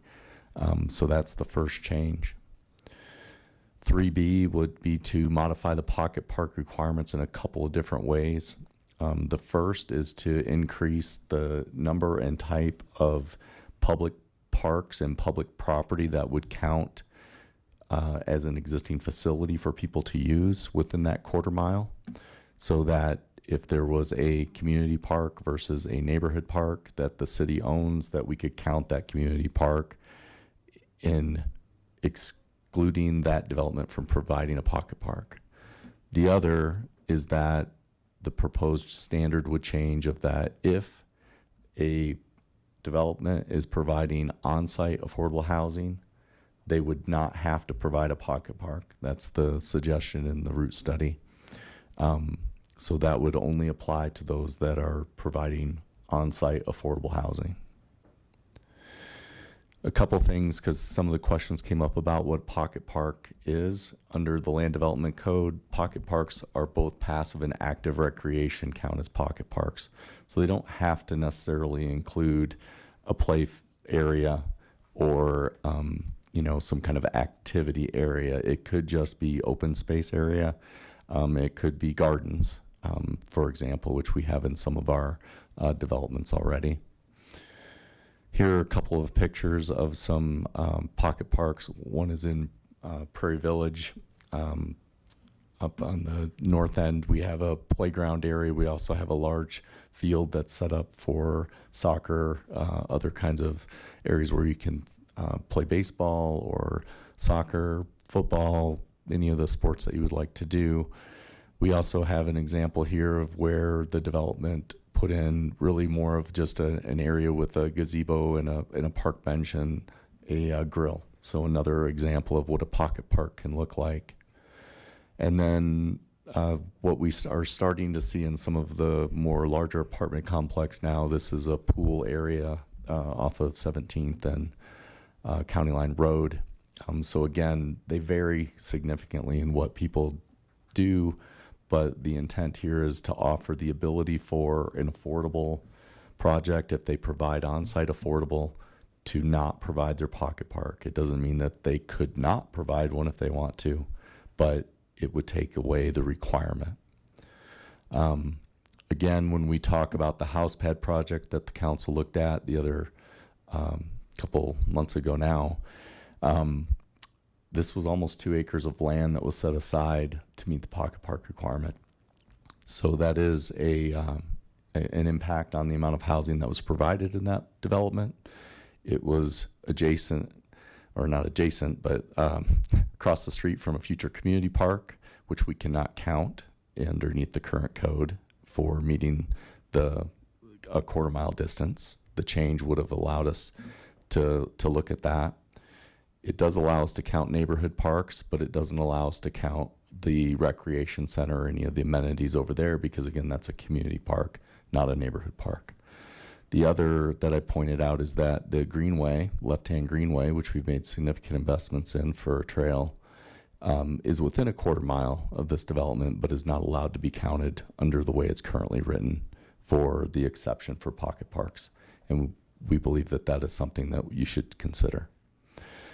Another thing to really point out is the costs with these HOAs on maintaining these. Not only is there the normal maintenance costs of your mowing and watering, but you also have your insurance that they have to keep.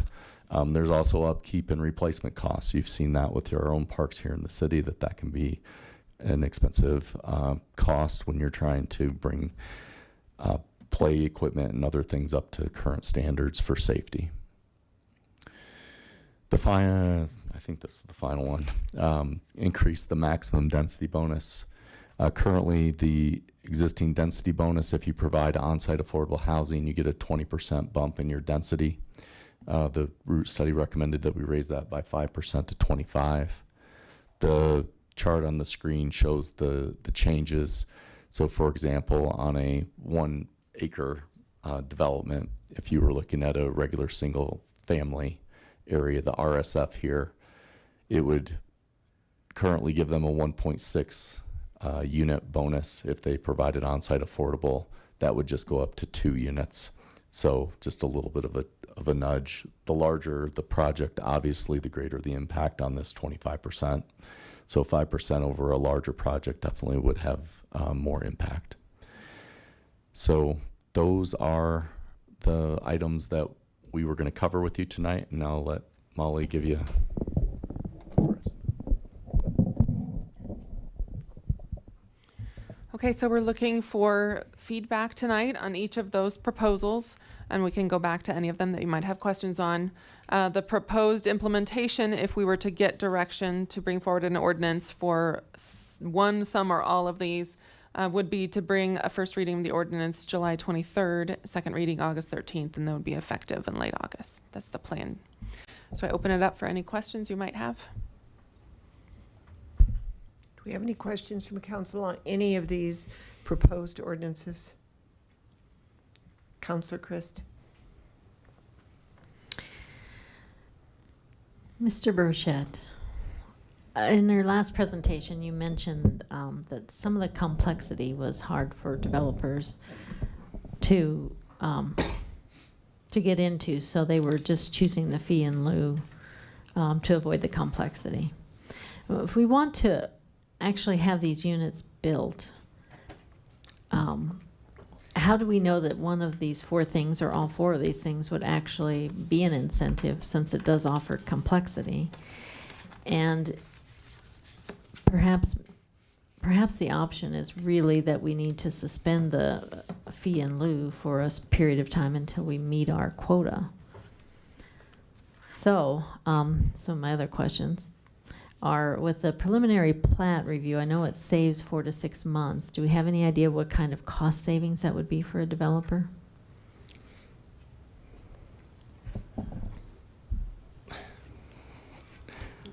So let me jump in and try to. I think it depends on.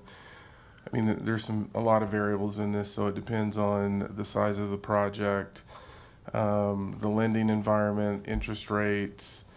All of those variables start playing into this, and so, utilizing HousePad, which was an open book process when we were seeing it, Time was definitely a pretty specific issue that we had to deal with because you're trying to time certain points, minimize the expense that you're paying for the professionals.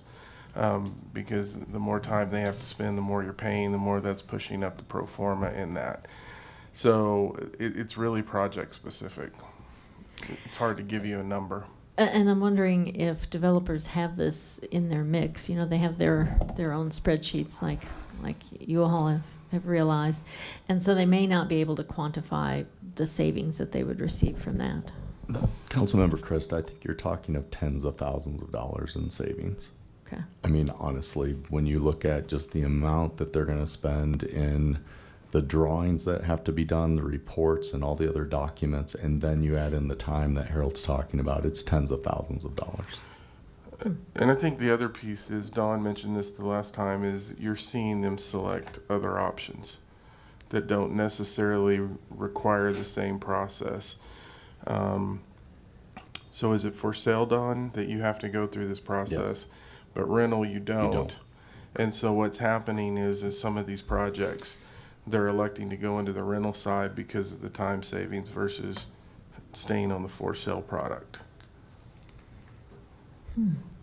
I can more easily see where you save money with open space buffers. Although I do know some developments that they really like having that buffer between them. And, you know, for instance, with the golf course, it's nice to have that little buffer between. And then pocket parks, same thing, although it's nice to have a little runaround space. Now, with the density bonus, it almost feels like it changes the math. You know, just building more units, whereas maybe what you ought to do if you're going to build 30 affordable units, you ought to just have 30 units that are at higher than market rate, which we're finding out is something that is needed in our market, or we don't have a lot of in our market. So that's just my kind of logic, is why not just offset it so that the median price is the same? Offset 30 units to the high end, 30 units to the low end, and build it. So those are my 4 cents, I guess. All right, thank you. Councilor McCoy. Thank you, Mayor Peck. Don, can you go back to some of your earlier slides? That it's like, I think maybe this first or second slide. I keep going. Oh, here we go. Go back to 7, I think. Oops. The thing that concerns me the most is when we remove citizens' right to appeal. That sends the wrong message, I think, somewhat. I would support some of these things here, but removing the citizens' right to appeal to City Council, especially when we've had things come forward and it wasn't going to work for the community. Like, you know, we looked at Bond Farm and others that without the community coming back and appealing and talking about it, we wouldn't have gotten something that was the right fit for everybody there. And I think that, you know, I could support some of these other things to help move the process forward, but that part has to kind of has to stay in the mix there. Now, people might not appeal every one. I'm assuming that there's going to be a process to that appeal.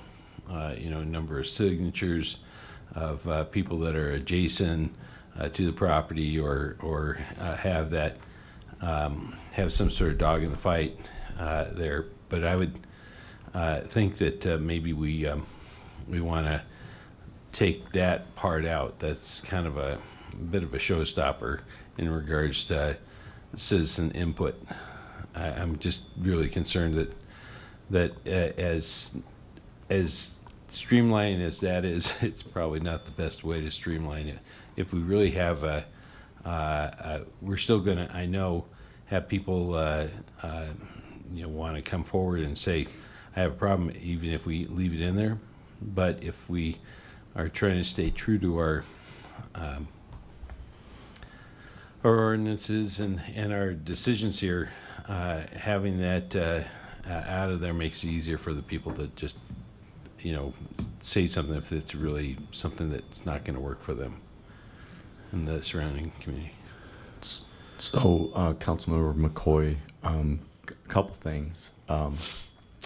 So, one thing that could looked at is what one of our neighboring communities has done, which is Loveland. So, when they got rid of their preliminary plat review, what they did is they put in a notification period at the end of the final plat and allowed for any appeal to happen within a 2-week time period after the final plat was completed and ready to be recorded, where it could be appealed up to one of the bodies for a hearing.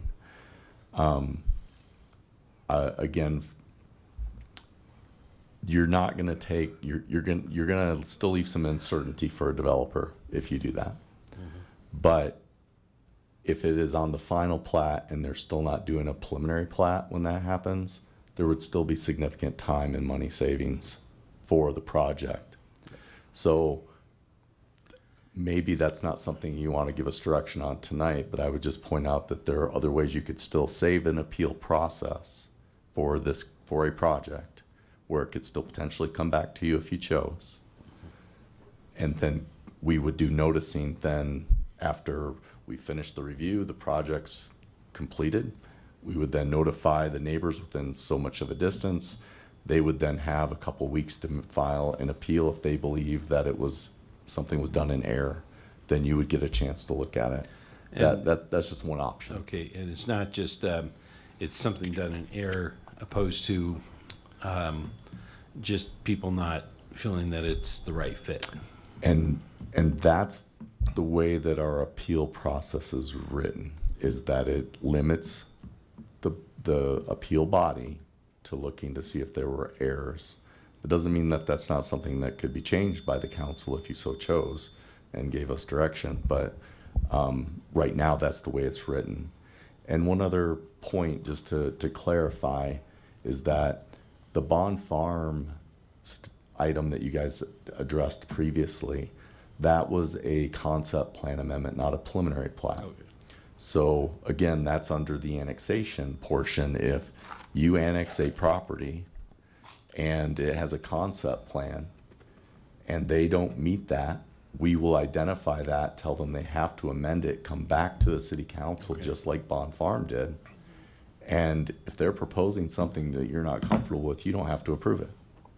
I think that coming back to that one, I think if we would look at something what maybe Loveland is looking at, we don't have to recreate the wheel, but I think it's always good to give the people the voice, yeah, and feel like they have a say in it. And if we get it wrong, we got to get it right. And at that stage, if you're saying that they still have at the annexation part, if they come with a concept plan that people can argue that, then we can make sure that we give direction there. Yes, that's correct. The concept plan would still come back. The council at that time would make the decision as to whether or not they believe a change from what was originally approved should be approved. What do we have to do to make that happen?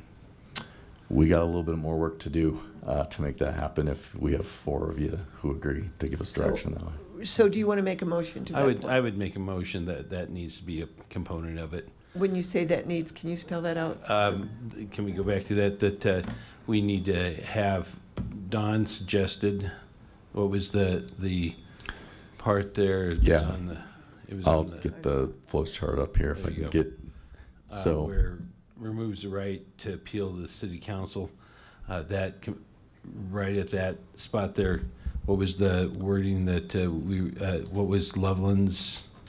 So staff would remove the preliminary plat process, but we would add a 2-week time period in which an aggrieved person could appeal the decision. And I take it that you want that to come to the city council for determination. Yes. I'll second that. So let me pull this back up so I can read it. Counselor McCoy made a motion to direct staff to preliminary plat review process be amended to remove preliminary plat, but added a 2-week time period for appeal of decision to city council. And I seconded it. Let's vote. The, About the, okay, hang on. I'm pulling you up. Counselor Martin, is your hand up for this specific motion? Yeah. Okay, go ahead, you're on. I would just like to observe that specifically removing citizens' right to appeal so frequently and so easily is a change that is being made across the nation as municipalities improve their process and improve the ability for urban planning to work for the good of the community, because it over-empowers special interests. And so while I very much like the idea of considering the Loveland plan, and I guess that means I'm going to vote for this, I want to register my support for Mr. Burchett's overall plan. Okay. Because I think we really we really need to keep people from weaponizing our processes against developing the city. So you are in favor of the preliminary plat review process as presented? But we're going to vote on the motion, which is different than this. I'm not sure what you mean by as presented. Yes, my preference would be Mr. Burchett's proposal as presented, which means removing the whole preliminary plat step. Okay, but I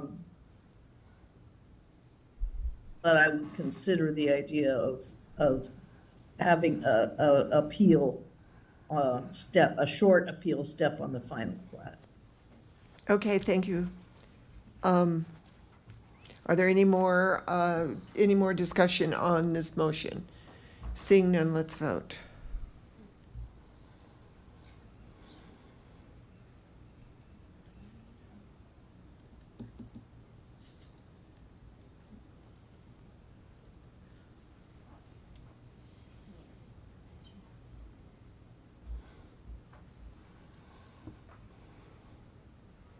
And that passes with, if it's 5-2, with Counselor Christ and Counselor Rodriguez opposing.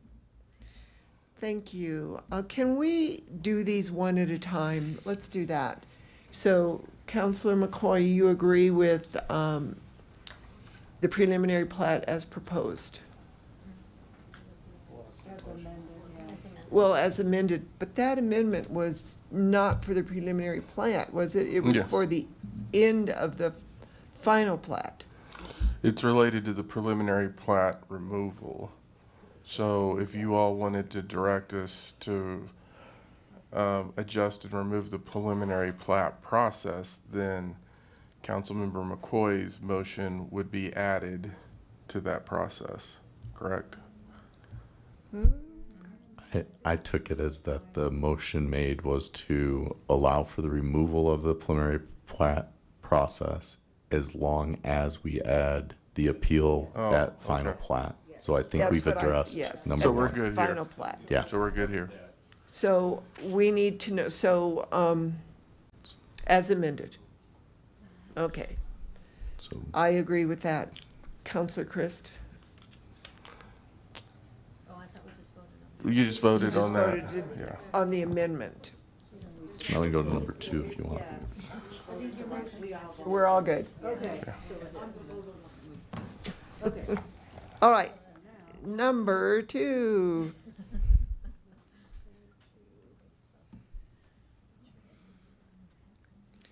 Okay, this is open for discussion. Let's just say, if you don't agree with it, why? But if you do agree with it, we don't need a lot of discussion. And I will start. I agree with this, and I'll vote, give direction to follow this. I agree. All right, so I move that we accept proposal number 2. Second. All right, it's been moved and Second. seconded. It's been seconded by Counselor Hidalgo Faring. I heard her first. Let's vote unless there's any discussion. Seeing no discussion, let's vote.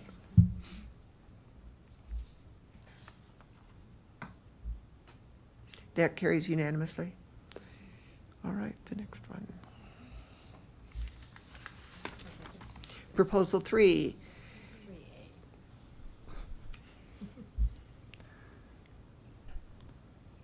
And this is the typo that we asked for you guys to fix, or allow us to fix. That's right, yeah. Okay. So, I move that we accept the proposed standard. Second. it's been moved by Counselor Hidalgo Faring, seconded by Counselor Rodriguez. Is there any discussion that we accept proposal 3A, correct the minimum number of residential units? Does anybody have discussion? I do. Here's my problem, and I want to know, when we say that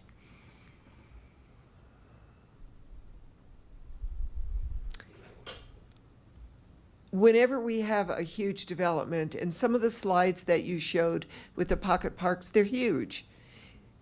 They don't need to make that big of a space.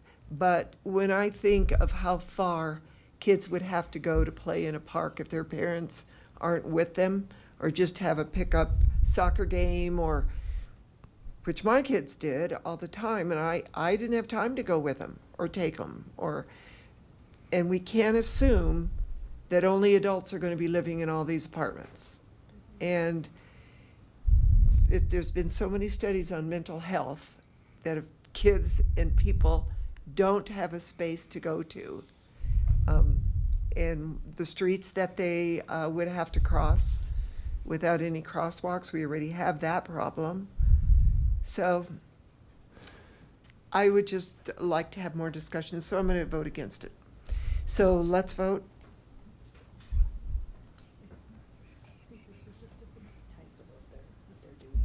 Mm-hmm. This is just to fix the typo? Yeah, 3A is just to change the minimum standard from your first 25 units of apartments would have required open space to happen, or pocket park. It's going to 50. That was the original ratio we used to have, was your first 50 units, then required you to have a pocket park on site. There was a typo when the consultants put the land development code together in 2018. They changed it to 25, and we didn't find it until recently. So this So A you're is not removing pocket parks from developments if not they with this. do? No, not this one. Okay, I'm sorry, I totally misunderstood. That's okay. This one is just correcting a typo, changing the minimum number of units on a property. Thank you. Yeah. Let's vote. Everybody's voted. That carries unanimously. Okay. It's amazing when you explain things to me, how that works. And I'm sorry. That's okay. And 3B, Mayor, is the one I think that you were discussing just a minute ago about potentially 3B. removing the requirement. Okay. I'm sorry. Okay. Is there any discussion? Can we have a motion on this? I move to change to the proposed standard.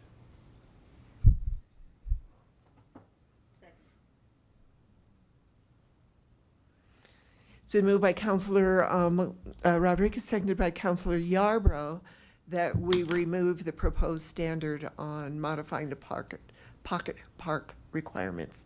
Do we have any discussion? I have a question. Just a clarification. This does not apply to any development that does land or land in lieu or cost in lieu, what is that called? Fee in lieu.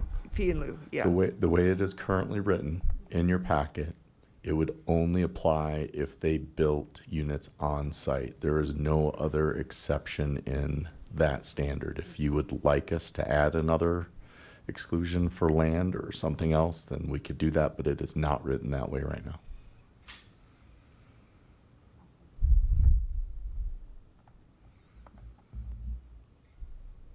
So we're removing this from the ordinance? Is that the motion? Mm-hmm.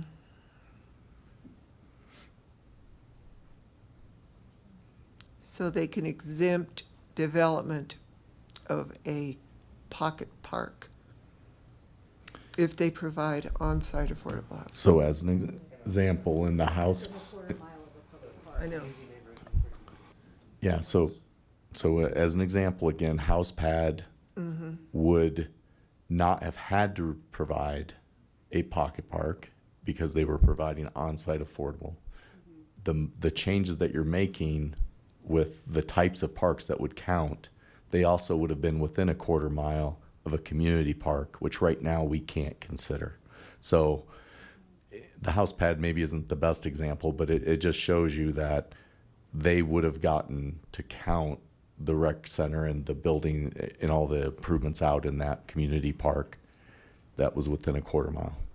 And right now we could not count that. Okay. All right, let's vote.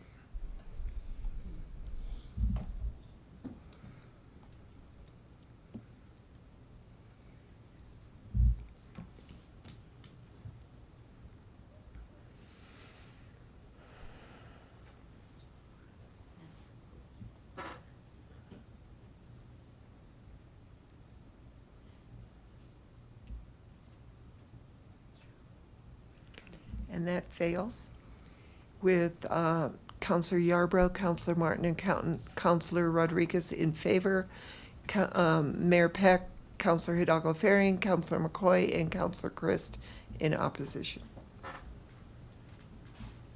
Great. Then the last one is the change to 25% for the density bonus.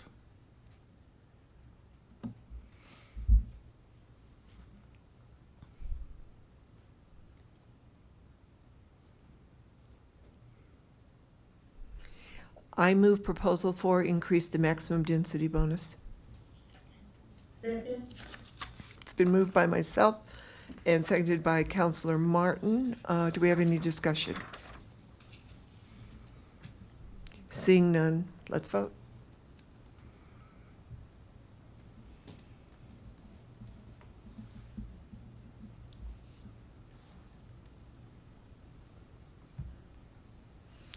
And that passes with Counselor Christ in opposition. Thank you very much. Thank you. Thank you. We have our direction. You'll be seeing an ordinance for the items that did go through.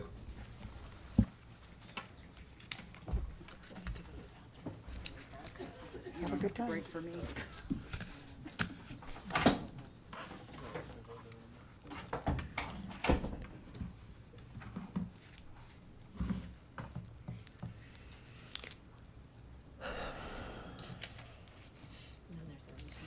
We are now on number B, which is going to have a staff presentation. There are two resolutions to be, and they are resolutions for the authorization of eminent domain for the South St. Vrain Water Diversion and St. Vrain Greenway Trail projects. Can I go ahead? Make a motion that we extend our meeting past the 11. Yes, do I have a second for that? Second. It's been moved by Counselor McCoy and seconded by Counselor Christ that we extend our meeting past 11 o'clock. I'm going to wait until, yes. While we're waiting for Susan. Did you get that on your phone? No. Password. Yes. Where'd she go?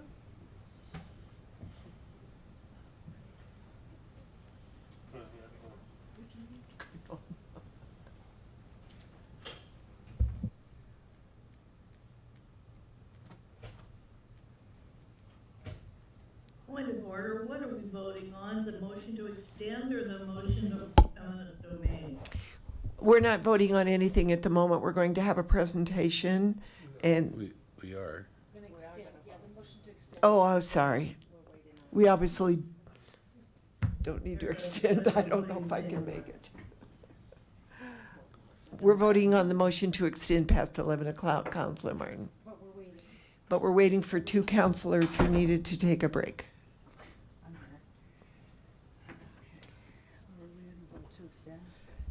We're waiting for Diane now. Are you going to vote now? How important are these?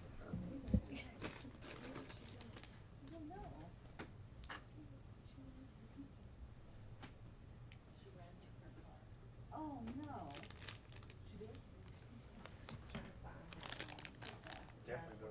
Why? She ran to her car to find her password for email.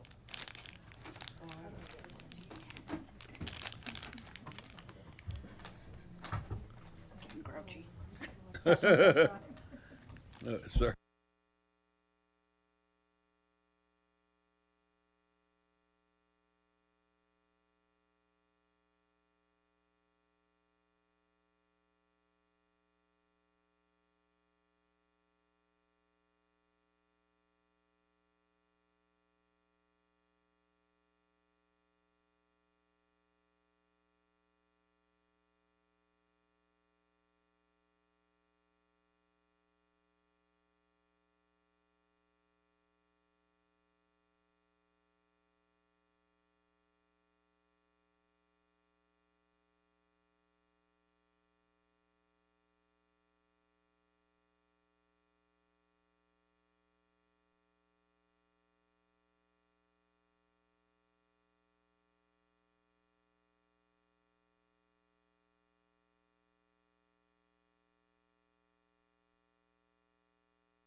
So as a reminder, we're voting to extend the meeting past 11 o'clock. Let's vote.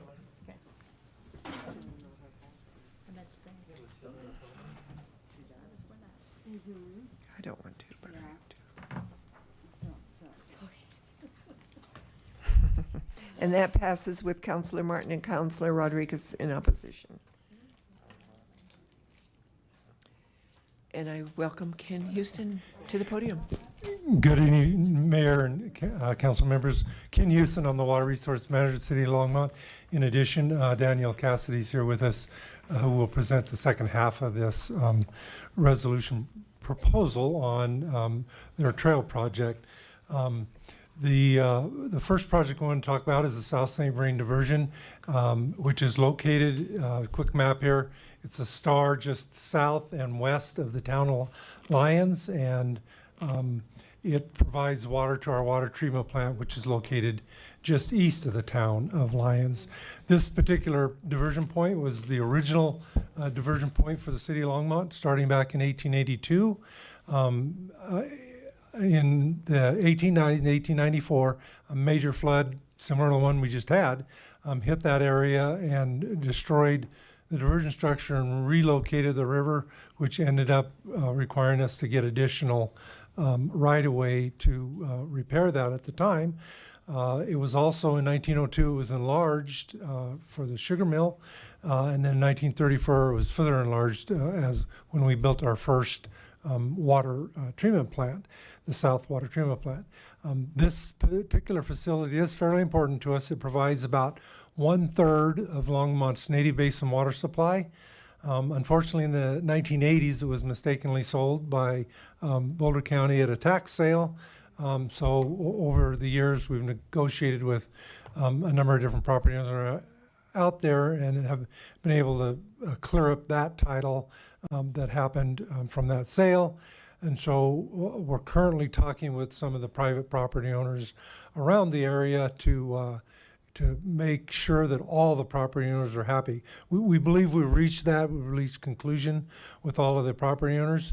This map shows the one small parcel that we are asking for a resolution for eminent domain. If you look on the map, it's listed as parcel number 6. It's that very small purple parcel.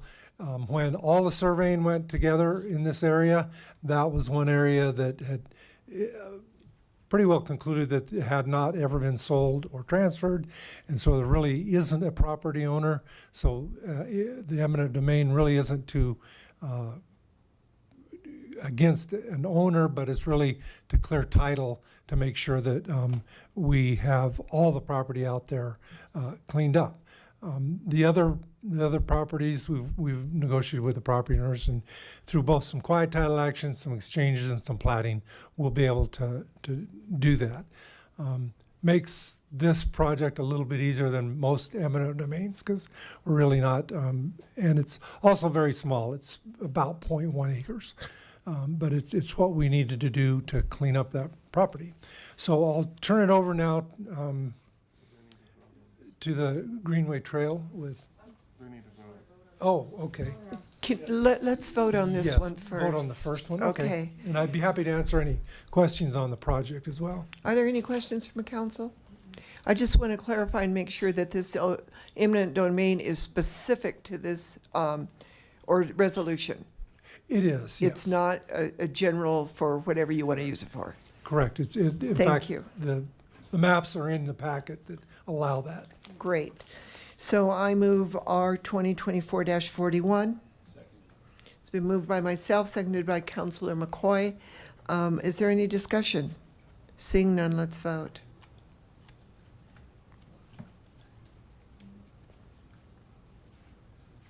And that carried unanimously. Thank you.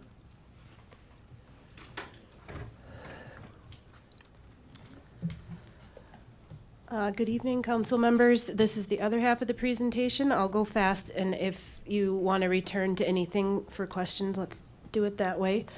So this is for the, first of all, I just want to quickly say, requesting to utilize the power of eminent domain is not something that we take lightly at all, and we're not there yet, so I'll explain that in my presentation, but that is the request on the table for this project as well tonight. This is for the St. Vrain Greenway Phase 13 trail, which extends from Sandstone Ranch into St. Vrain State Park. Here on the map, you can see the design, the 100% design for this phase of the trail.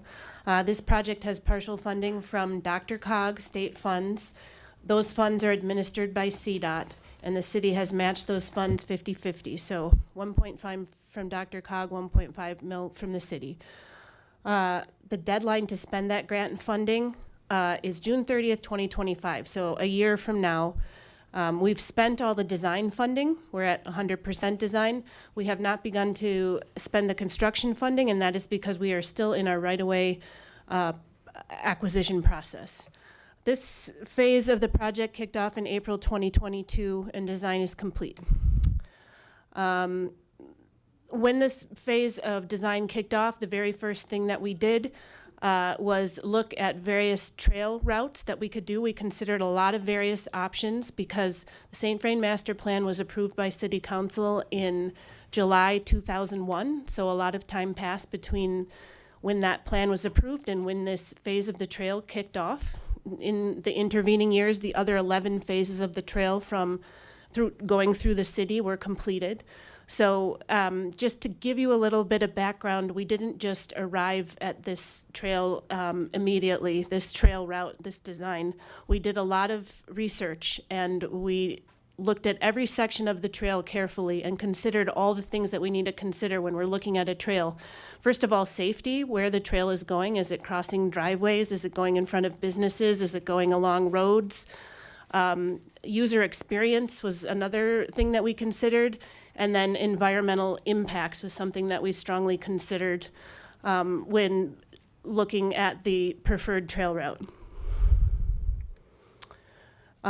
So we do have willing property owners that we are working with to acquire trail easement for this section of trail. Unfortunately, we have one property owner that is not interested in selling us a permanent trail easement. They would prefer that we would buy their entire 5-acre parcel. We are asking for 0.94 acres, so less than an acre or 18% of their parcel for a permanent trail easement.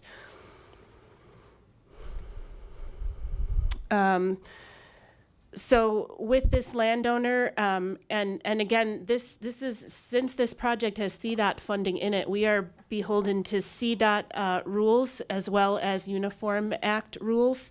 So we are using a CDOT third-party negotiator on all of our negotiations. Negotiations with this landowner began in early 2023. This is the timeline of everything that's been done to date. We've gone back and forth. We've sent a notice of intent, and then we sent out a formal offer. So in that process, we had an appraisal done, and again, in the CDOT process, you get an appraisal done and then you send it into the CDOT approved appraisal reviewer. So that is how the fair market value is determined. And so the fair market value for this permanent trail easement is 95% of fee simple. So $460K is the value. The landowner rejected that offer in April 2024 and countered with, please buy the whole parcel, the whole 5 acres. And then sometime around April or May, they listed the property for sale on the market for $3.59 million for the whole thing. So in June 2024, we did reject this counter offer. We did consider this counter offer. We looked at, is this a good use of taxpayer money to, perhaps turn this parcel into a parking lot trailhead? It doesn't make sense where it's located, and it's adjacency to St. Vrain State Park as well as Sandstone. It's just far enough away, it's not going to solve any parking problems at Sandstone. So we'll get to our request here. So in our process, we would like to send a final offer to this landowner. However, if this offer is rejected, our request is, as an option of last resort, staff is requesting City Council's authorization to exercise the city's power of eminent domain to acquire the 0.94 acre permanent trail easement by condemnation. I would be remiss if I didn't say that there is some concern from environmentalists about the bald eagles. And I want to know, once the trail is completed, what is the distance from the bald eagle nest to the trail? So, yes, there are various raptor species, including bald eagles, as some of the sensitive species along this trail. However, we worked with FEMA, who has standards for buffer zones for eagle nests and timing limitation, or sorry, not FEMA, U.S. Fish and Wildlife Service, as well as the state, CPW. So we worked with both agencies. We went out on site with both agencies as well as our wildlife biologists on staff and looked at all of those things. And as a result of those on-site meetings and looking and knowing these specific pairs of eagles, both U.S. Fish and Wildlife Service issued us an email, and CPW issued us an SB 40 clearance, meaning that the trail and building the trail is safely outside the eagle buffers that are set by these agencies, and that the trail construction will adhere to the timing and noise limitations that are needed. So when you say the timing, is that when the eagles will not be nesting? Right. These agencies issue, since this is the bald eagle species, they have a season of nesting and fledging. So we follow, though, we cannot construct or build during these certain months of the year. Okay. That's my, Counselor Chris. Ms. Cassidy, first, thank you for the lovely field trip that we had.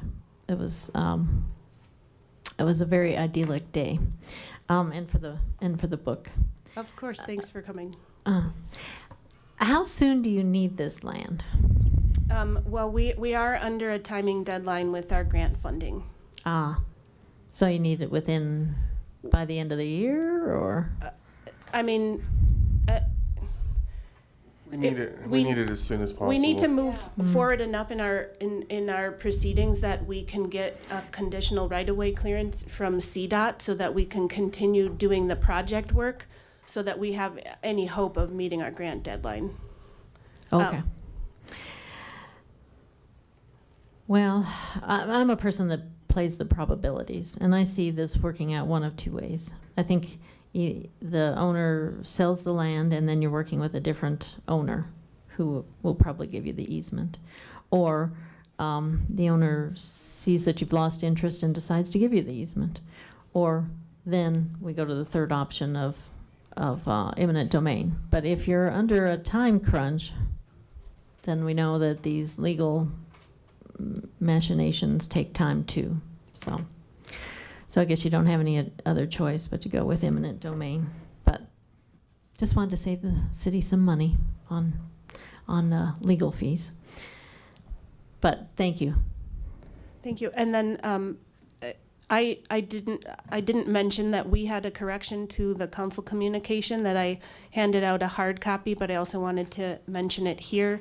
In the second paragraph of the fiscal impact, we had said that if we go to eminent domain and if legal fees are accrued associated with that we are saying that those would be paid for out of the Parks Grants and Donation Fund and other funds that we are working to identify. But not open space. Correct. We are not paying for anything associated with the eminent domain proceedings out of the open space fund. Councilor McCoy. Thank you, Mayor Peck. Danielle, can you go back to where you make your statement? Okay. So your request, if in light of time and understanding that we are under a deadline, I want to ask Mayor Peck, do you find this the right time to make a motion? Sure. To move what was presented here as an option of last resort, staff's requesting council to authorize to exercise the city's power of eminent domain to acquire the 0.94 acre permanent trail easement after, of course, we make our last Final offer. Final offer. So I'd like to move. Do I move R-25 24-41? Is that 42? Do I have a second? Second. It's been moved by Councilor McCoy, seconded by Councilor Hidalgo Faring to move 2024-42. I'm sorry. I do have a question. Has legal weighed in on this, Eugene? Yes. Okay. Yes, and Mayor, we do have our outside counsel here if you have specific questions. Yes, we've worked with. Oh, hi, Dan. Sorry, I meant to introduce Dan, but yeah. That was he's our probably me question. that should have done that. My apologies. We have been working on this matter with outside counsel as well as city attorney's office, yes. I'm happy to answer any questions you have on this. What is the process if we do eminent domain on this landowner? Sure, so this is, so the, Okay. the resolution is a preliminary step in the process, right? So we have the resolution, we make the last and final offer to the landowner. And once we've met those preliminary requirements, then we file the petition itself. And we file the petition, and then if the city needs to acquire possession quickly, there's this mechanism called immediate possession. So typically that would take, we could get that within, after the landowner answers the petition, and then it's usually set down for a hearing. And at the hearing, if the legal standards are met, then possession is taken by the city. And that's the point at which they can actually use the trail and use the easement for the purposes stated. Okay. And then there's a second portion that happens later that's basically determining the value of the property. So that's Okay. kind of like a second hearing. Okay. Yeah.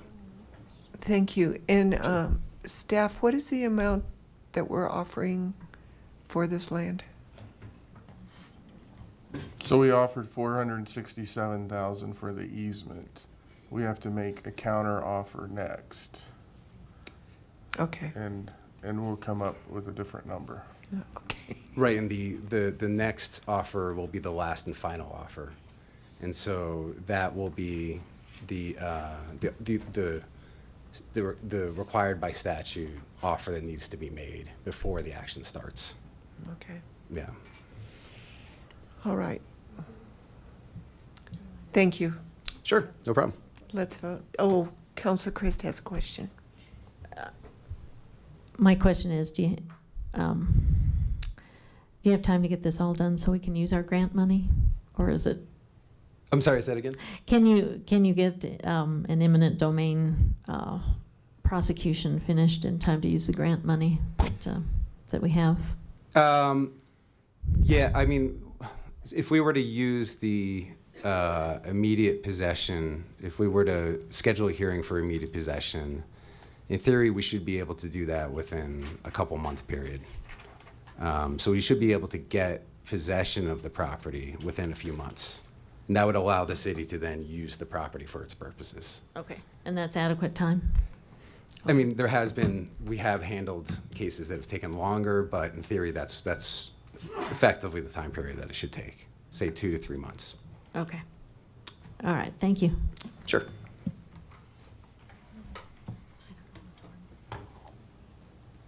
Let's vote.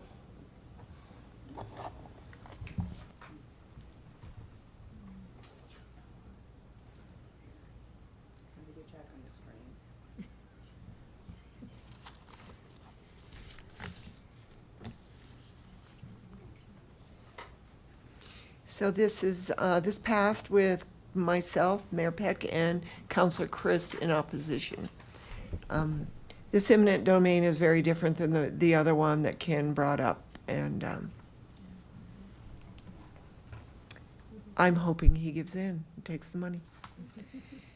Okay, we are now at, I need to pull up, the end of the meeting with another resolution. Is 2024-43, a resolution of the Longmont City Council approving a cooperative agreement between the city and the Longmont Fraternal Order of Police Lodge for January 1st, 2025 through December 31st, 2026.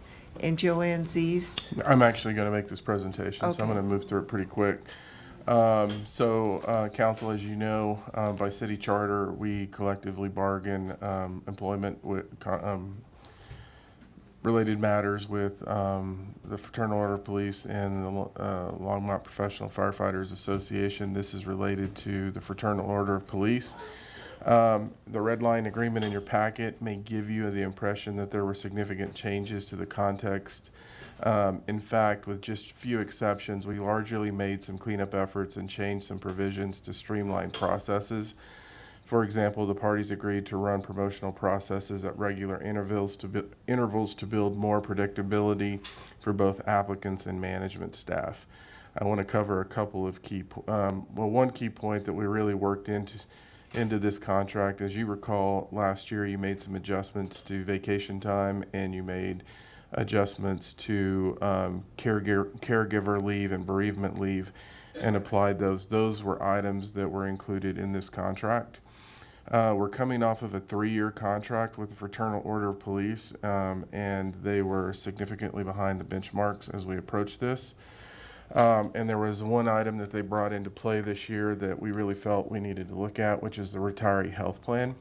One of the things that we saw with the Fraternal Order of Police, and we look at the type of work they do and the physical requirements, what we were finding is when we were looking at injuries and other things that were occurring, we were seeing that people were staying on longer because of the gap that they need to get to Medicare. And so the retiree health plan that we created has an ongoing contribution that ranges from 0.5% to 1%. That's based on years of service. That is outlined in the contract that you have available to us. We also have milestones that are included in the contract, as well as catch-up payments for those individuals that have been in the department that don't necessarily have the time to utilize the milestones or the ongoing contribution. In 2025, the pay increases will average across all positions about around 11.1%.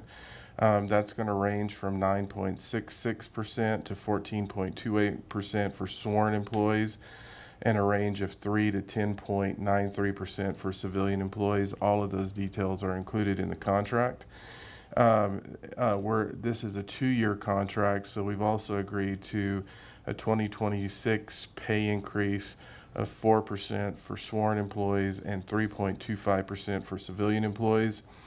The total cost of the 2025 package of wages and benefits is approximately $4.44 million. There's some other numbers on that, of which about $1.11 million is one-time expense associated with the retirement health savings accounts catch-up expenses. That's a quick overview of this. I would like to thank the Fraternal Order Police for the process we went through this year. It took us 3 bargaining sessions. We probably could have finished it in 2. And really their recognition of what you all, the adjustments you made to bereavement leave, caregiver leave, and the vacation accruals last year, their recognition of that. So it was a quick process that we went through this year. Be happy to answer any questions for you. Are there any questions from council?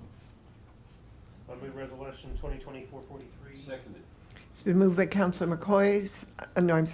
Moved by Councilor Rodriguez, seconded by Councilor McCoy, to adopt resolution 2024-43.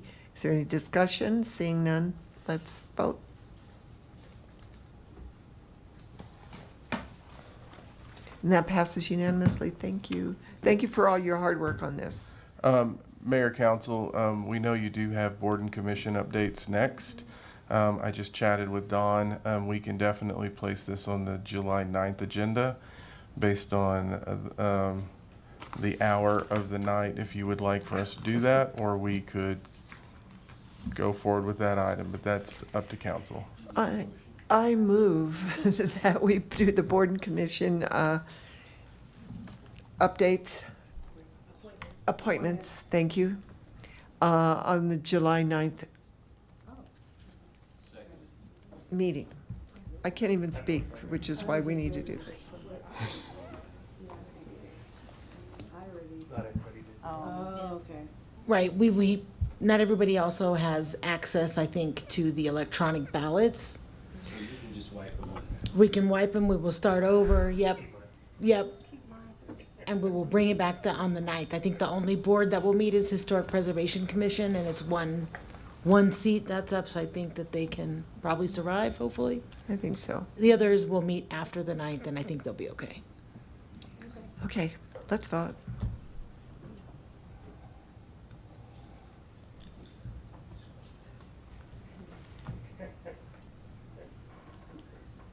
That passes unanimously. We're at the final call, public invited to be heard. Is there anybody in the, oh, thank you. So I'm going to close final call, public invited to be heard. Mayor and council comments? No. Oh, man. Councilor McCoy. So, Jamie, I gave you a letter I received here, and I think some of you may have also received it. It was odd. It was notarized. It was. It made. It didn't make any sense to me, and I would like you to maybe investigate if we could. I will do that, and I will follow up with council at a later date. Thank you. Yep. City manager remarks?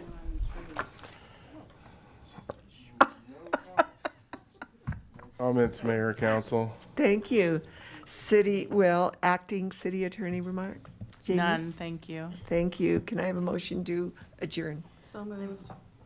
Second. It's been moved and seconded that we adjourn. All those in favor say aye. Aye. Aye. Good night. Aye.